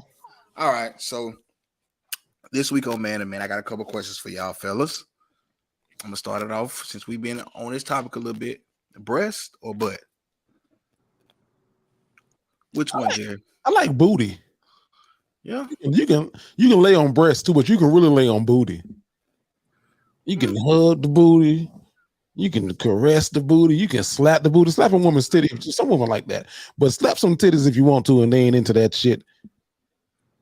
I'm gonna go booty too. I'm gonna go ass. Booty. I take a pretty face over everything though. You ain't asked that. You asked. I know. I'm just saying. I just had to throw that out. Some guys they just like booty. Like they don't care about a pretty face. Give me a pretty face. Take a pretty face over a fat ass. Woman, do y'all have a preference over one or the other? I want booty. Booty is universal. Everybody got one. Mm-hmm. Everybody got a booty. Most women like ass too. I like it. If I'm with a man, I point out a nice ass because booty. Me too. I would in a heartbeat. Look. I'm that girl. You got to pick one: booty or ass. All right. So here's another question: what's a gender stereotype that you wish wasn't a gender stereotype, fellas? Taking out the trash, because my wife would take the trash everywhere but to the trash can. She would take it out the can in the house and sit it right by the garage door. I'm like, well, if you made it this fucking far, it's 2 more steps. And so like I ain't home, you home, trash was full. It's 2 more steps to put it into the actual trash can, but you put it right by the door. I'm not taking out the damn trash. I can't wait to get a man to take the trash out. That man don't know it, but my trash, we valet. They come pick up they get on the elevator. I'm gonna put my trash outside my door. That's what you here for, sir. I've been doing this every day. Now that you here this weekend, set that trash outside the door for me. Because all you gotta do is sit about the door. That's it. Just sit about the door. Plastic and put it outside the door. You gotta wrap it up. You just take the valet people. They trash bin. You pick it up with a little arm. I walk 8 feet, put the trash. Sir, take that trash outside the door. Because I sure made a TikTok video. I made my son do it now. He 8. He know his duty. Slide that trash can to the. I'm not taking out. I need a man. I don't want to take the trash out. That's the dumbest shit ever for a woman to take. I am a gender role person, and men need to take out the trash. But hypothetically, if you take the trash out of the inside trash can, tie it up, and sit it by the garage door, don't it make sense to just kick that trash can? Okay, all right. That's your job. I don't mind doing it, but I'm like, if you got this far, finish what you started. Nope, I want you to do your manly duties and take the trash. Go ahead and finish them steps. All right, so fellas, man to man, is it premeditated or do it just happen when you shoot the club up? That depends on goddamn, you trying to get the nigga cased up. Actually, some niggas going there knowing they're gonna just shoot the club up. Like, bro, I ain't even pulling out for real. I'm not going to. That's premeditated. Some people do go on. That's what I'm asking. Like, is that something premeditated or it's just like it happened? I've never done that premeditated. It's probably always been a girl in my ear that said, "Come at me." Huh? What? Maybe I heard a voice. Maybe it wasn't her for real. But you've always hear a voice. I never went into a thing premeditated. My assumption with unprotected sex is he's probably going to come in me, so I don't have unprotected sex. But that's my assumption. That's why I don't do it. Even though I can't get pregnant, so you shoot up all you want to, baby. You shooting blanks on here. And if your blank happen to be a real bullet, the Lord is going to be babysitting. He said the Lord is gonna be babysitting. I'm not doing it. Fuck them kids. Fuck your fetus. I'm not doing it. Jerry, next question. I think I asked you this one. I don't know, but I want to hear your answer again. What's one song by a woman that you sang with your whole chest? Nigga, you already fucking know what my answer is. Give me something else besides Fantasia. Okay, all right. If it's not Fantasia, damn, because you know I wanted to go. I put your picture on my window. Start to bless with somebody. All right. If I can't do that one, in my stomach there's a pain. That's what that girl said. You walk in my stomach there's a pain. You walk in my direction. All right. If I can't do that one, I'm gonna go because I'm still trying to figure out why Dr. Dre called her on the payphone and told her that he wasn't coming home. So it's, where the hell do you get off telling me your mama said I'm not what you need? A better question is how he got that girl in the phone booth she was in there with him, wasn't it? The side chick. Somebody was there. That nigga, she gave him the quarter to call. Somebody said Monica. Now, what's song about Monica? You can't just throw out Monica and just not have the song beside Monica. Monica got a lot of hits. It's funny how the tables turn. Listen back to the sounds in my heart. That's Beyonce. Man, can I not sing that with my full chest? You can. You can, but that's Beyonce though. Or come home late. It seems you barely beat the sun. Tapping my shoulders. Thinking you gonna get you some. Do you know what my favorite thing in the world is? Black men singing women-led songs. I post about this on social media like once a month. I love when Fantasia's When I See You come on because it does something to black men that just brings my heart. Because we feel the same way. We just ain't know how to say it. Yeah. I love seeing a black man sing a song that a woman, like there's certain songs that just do something to black men, and I love it. Fantasia, Free Yourself. The other Fantasia song. What's the other Fantasia song? Put your picture on the mirror. Not that one. When she met the dude and she let him go. Don't talk to me. Not that one. Damn. She seen him and he got somebody else now. Damn. Bittersweet. It's bittersweet. I never got over you. Truth is. Yeah. Your shoes. I love when the song said I'm still in love with you. Yeah. Truth is, I never should have let you go. I love when y'all do a woman song. Just get y'all going. I love it. Women got some hits. Even that vulnerability we don't get to see. She said Keisha Cole. She said that Keisha Cole, love, never knew what I was missing, but I knew once we started kissing.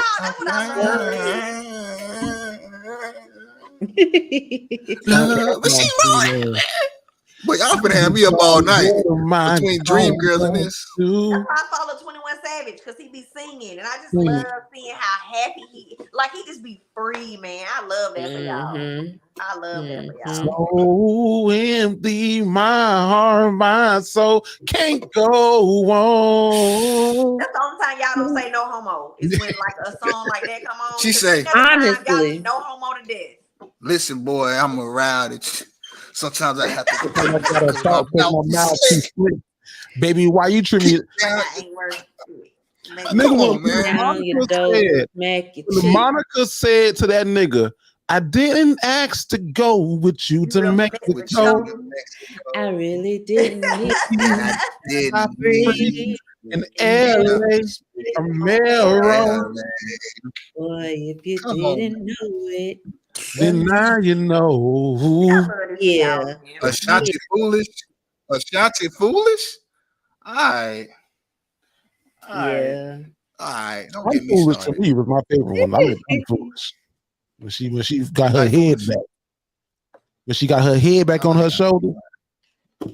Some say the X makes the sex spectacular. Make me get from your neck to your back. All right, I got one more. Y'all finna have a nigga singing this all night. All right, so the last one is, what do you wish you had something less of as a man? Oh, I'm sorry. Shit. Let's try something besides like fucking stomach. Oh, I'm sorry. You asked. That was a good ass answer though. Yeah, man, not every man. Some motherfuckers like cut up, but they also don't got what I got. I would say worry, because. But I think that's in a man's nature, a real man. Right, that's what I was going to say. I think a man, that's just in his DNA. Like he gonna worry, he gonna protect, provide, profess, and he gonna worry. Okay, that's a great answer, Jerry. Damn, I didn't expect you to come with that. You know, shout out to all the Capitals out there too, all the noobs, KSI. They just we just had conclave and got shit to do with shit. Don't jump on our train. You are not. Bro, y'all jump me. Y'all jump me. Hey, all right, that was this week's man. This is man. Yes, sir. Breeze, man. What's up? Where we going? Is it me? It's you. It's your time. My turn. Dos, tres, cuatro, cinco. That's my favorite fucking segment. It's called Jerry's Top 5, and it goes like this. Look, tell me how you really feel. Tell me how you really feel. Top five. Oh, it's your boy Jerry the Great, man, and this week my top 5. So the Barbie movie came out. They Cloned Tyrone came out, and then there was another movie that started with a Q or some shit. I couldn't pronounce it, but it came out this weekend. Whatever the hell it was, I don't know. But what I don't like, they have put They Cloned Tyrone in the category of black movies. And y'all know I can't stand that. I can't stand something to be called a black movie. A movie is a movie. When it's a great film, when it's a great theatric performance, it's a movie. Don't put us in black movies, because that then means that less money's went into marketing, less money went into promotion. And I can't stand that shit. But this week, my top 5 is the top 5 movies, white movies, that if we were using the term black movies, this is what they would be called if there was a black movie for real. Like my top 5 white movies. But if they was black, this is what they would be called. All right, so number 1, there was a movie called 10 Things I Hate About You. Very white movie. I don't know if y'all saw that movie. It was a comedy.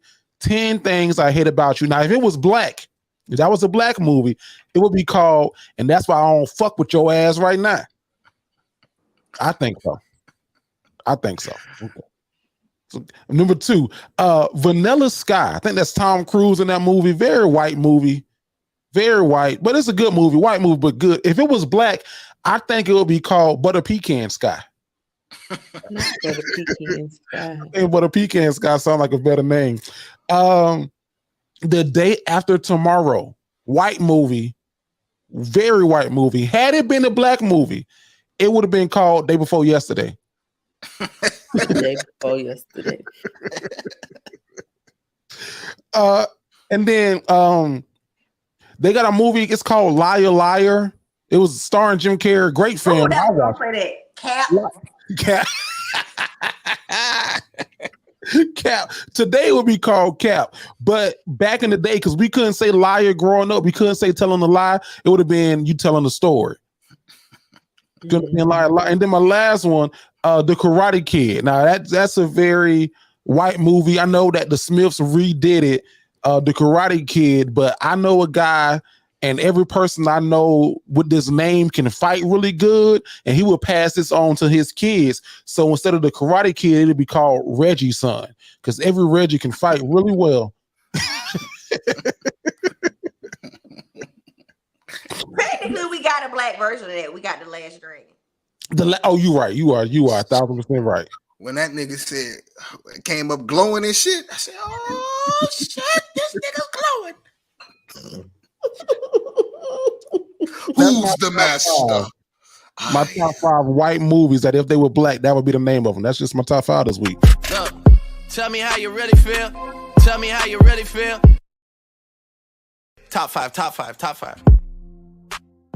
See, we riding the hell out on this. Nigga, it's been a great fucking episode. That's the first thing. Drama, I thank you so much for coming on and spending time with us. Having a ball. Y'all all professional. Y'all got little sayings and logos and little drops. I said, look at y'all. Okay, y'all got a whole operation over here. Listen, we be trying to do the best we can with what we got. I'm gonna do the best I can with what I got, in the words of Mariah Carey. Before we go, Niecy, is you? Yeah. It's me. What do women want to know? You surveyed the whole country, asked the women what they want to know. What y'all want to know this week? We surveyed 100 women, and they want to know. All right, y'all. I'm Niecy Ray, and this week on What Women Want to Know is how long should I wait before I start putting pressure on a man about marriage?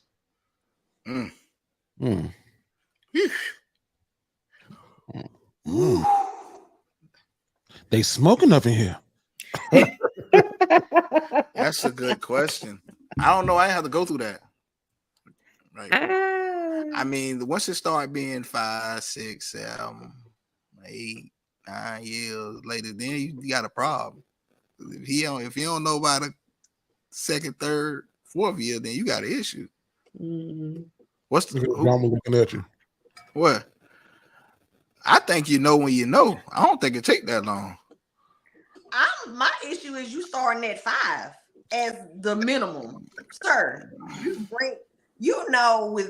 It's just like women. I know when I see you if I'm gonna sleep with you. I might not do it tonight, but I know if I'm going to or not. Now, whether it happens is if you talk yourself out of it. But I know a first eyesight, I'm gonna give him some.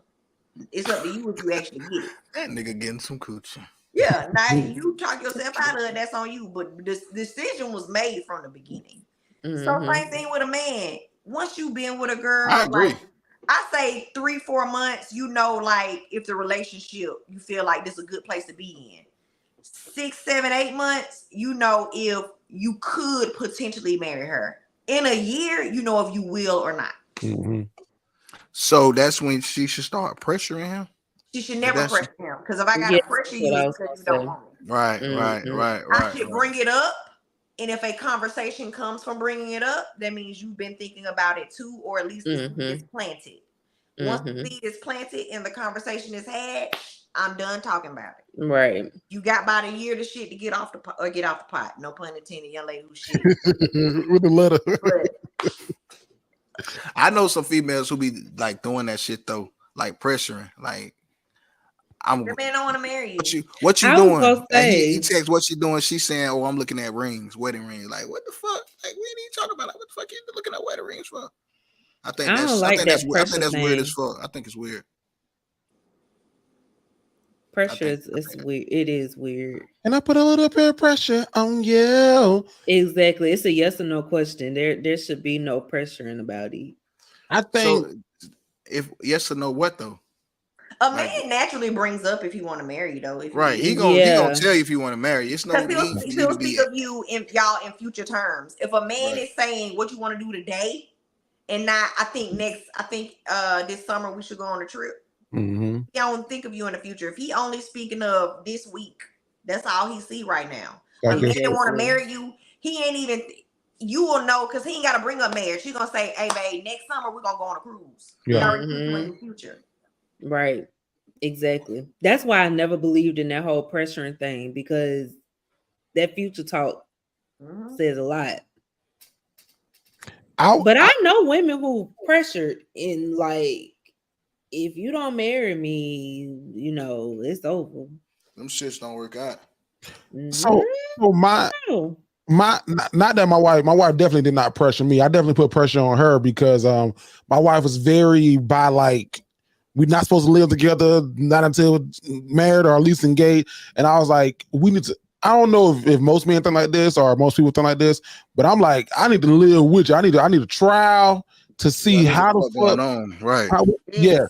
So I told my wife, I was like, I gotta live with you for at least a year. We already had marriage talks and talks about that shit.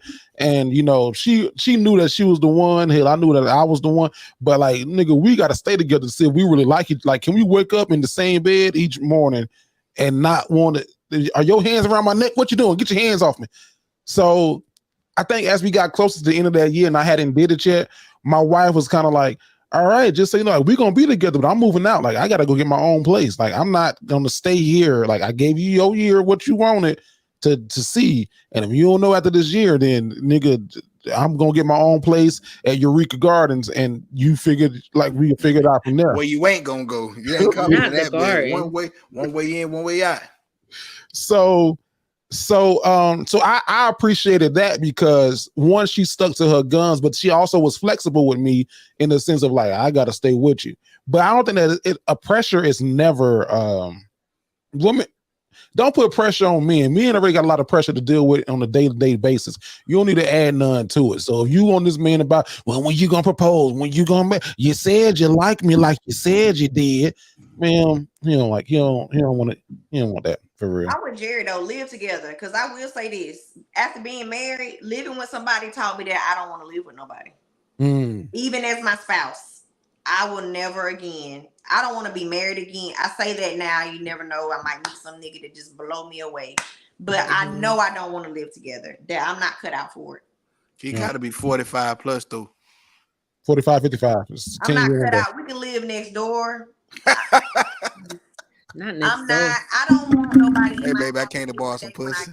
You got some pussy over here, babe? No, you all right? They give you a little paint. I can't. Oh, we need to have a big enough house to where I don't see you every day. I don't want nobody at home I don't want to see somebody when I walk in my house every day. Yeah. That's very frustrating for me. I don't want to see nobody in the same position that you was in when I left. If I come back and you still in where you was when I left, and I come back and you still in the same position. Yeah. Nope. Nope. Well, Niecy, close your segment. All right, y'all. It's your girl Niecy Ray, and this was What Women Want to Know. And women want to know, how long should I wait before I start putting pressure on a man about marriage? There it is. Hey, listen, it's been a great freaking show. Drama, you are welcome back anytime you want to come back. You let me know, and you can come on back in here. What can they follow you on social media? That's the first thing. You can follow me on Cash App, $18drama. Everything is 18drama. Do you want to put a $sign? Do you want to put the @ It's all on what you want to put in front of that thing. You know? I like to let people make their own decisions. That's good promo. Breeze, what can they follow you on social media, dog? Y'all can follow me at that dude Breeze. Make sure y'all follow me. If you haven't already, make sure you buy my baby book. It's still out there. Second book on the way. Fuck with me. Y'all know what it is. Fuck with me, dog. Niecy. All right, y'all. Y'all know y'all can find me on Instagram, TikTok, YouTube at Niecy Ray. And then, of course, follow my business page at stay_chic beauty. And get you some body butters and scrubs and stuff, you know. You make them? I make them feel good. At Niecy Ray. I actually used some of your body butter today, and I also put a little bit in my beard tonight too. I'm not sure if that's going to help you sell some more. It's going to grow. I don't know. She didn't say it's grow butter. She said body butter. I didn't say it's grow butter. It might grow though. It's your boy Jerry the Great, man. You can follow me on all platforms at Jerry the Great. That's Jerry THA Great. The brand new episode of Just Jerry dropped on Wednesday. Y'all make sure that y'all go check that out. We are back next week. We in person next week, y'all, and we in the studio. We doing this thing. We appreciate everybody for listening and rocking with us and rolling. I'm going to be in Atlanta. Don't even listen to me no day. I ain't gonna even lie to y'all right now. I'm gonna be in Atlanta soon, though. That's the plan. We are the Dignified Delinquents, man, and guess what? You probably won't believe this, but got to tell you, we out.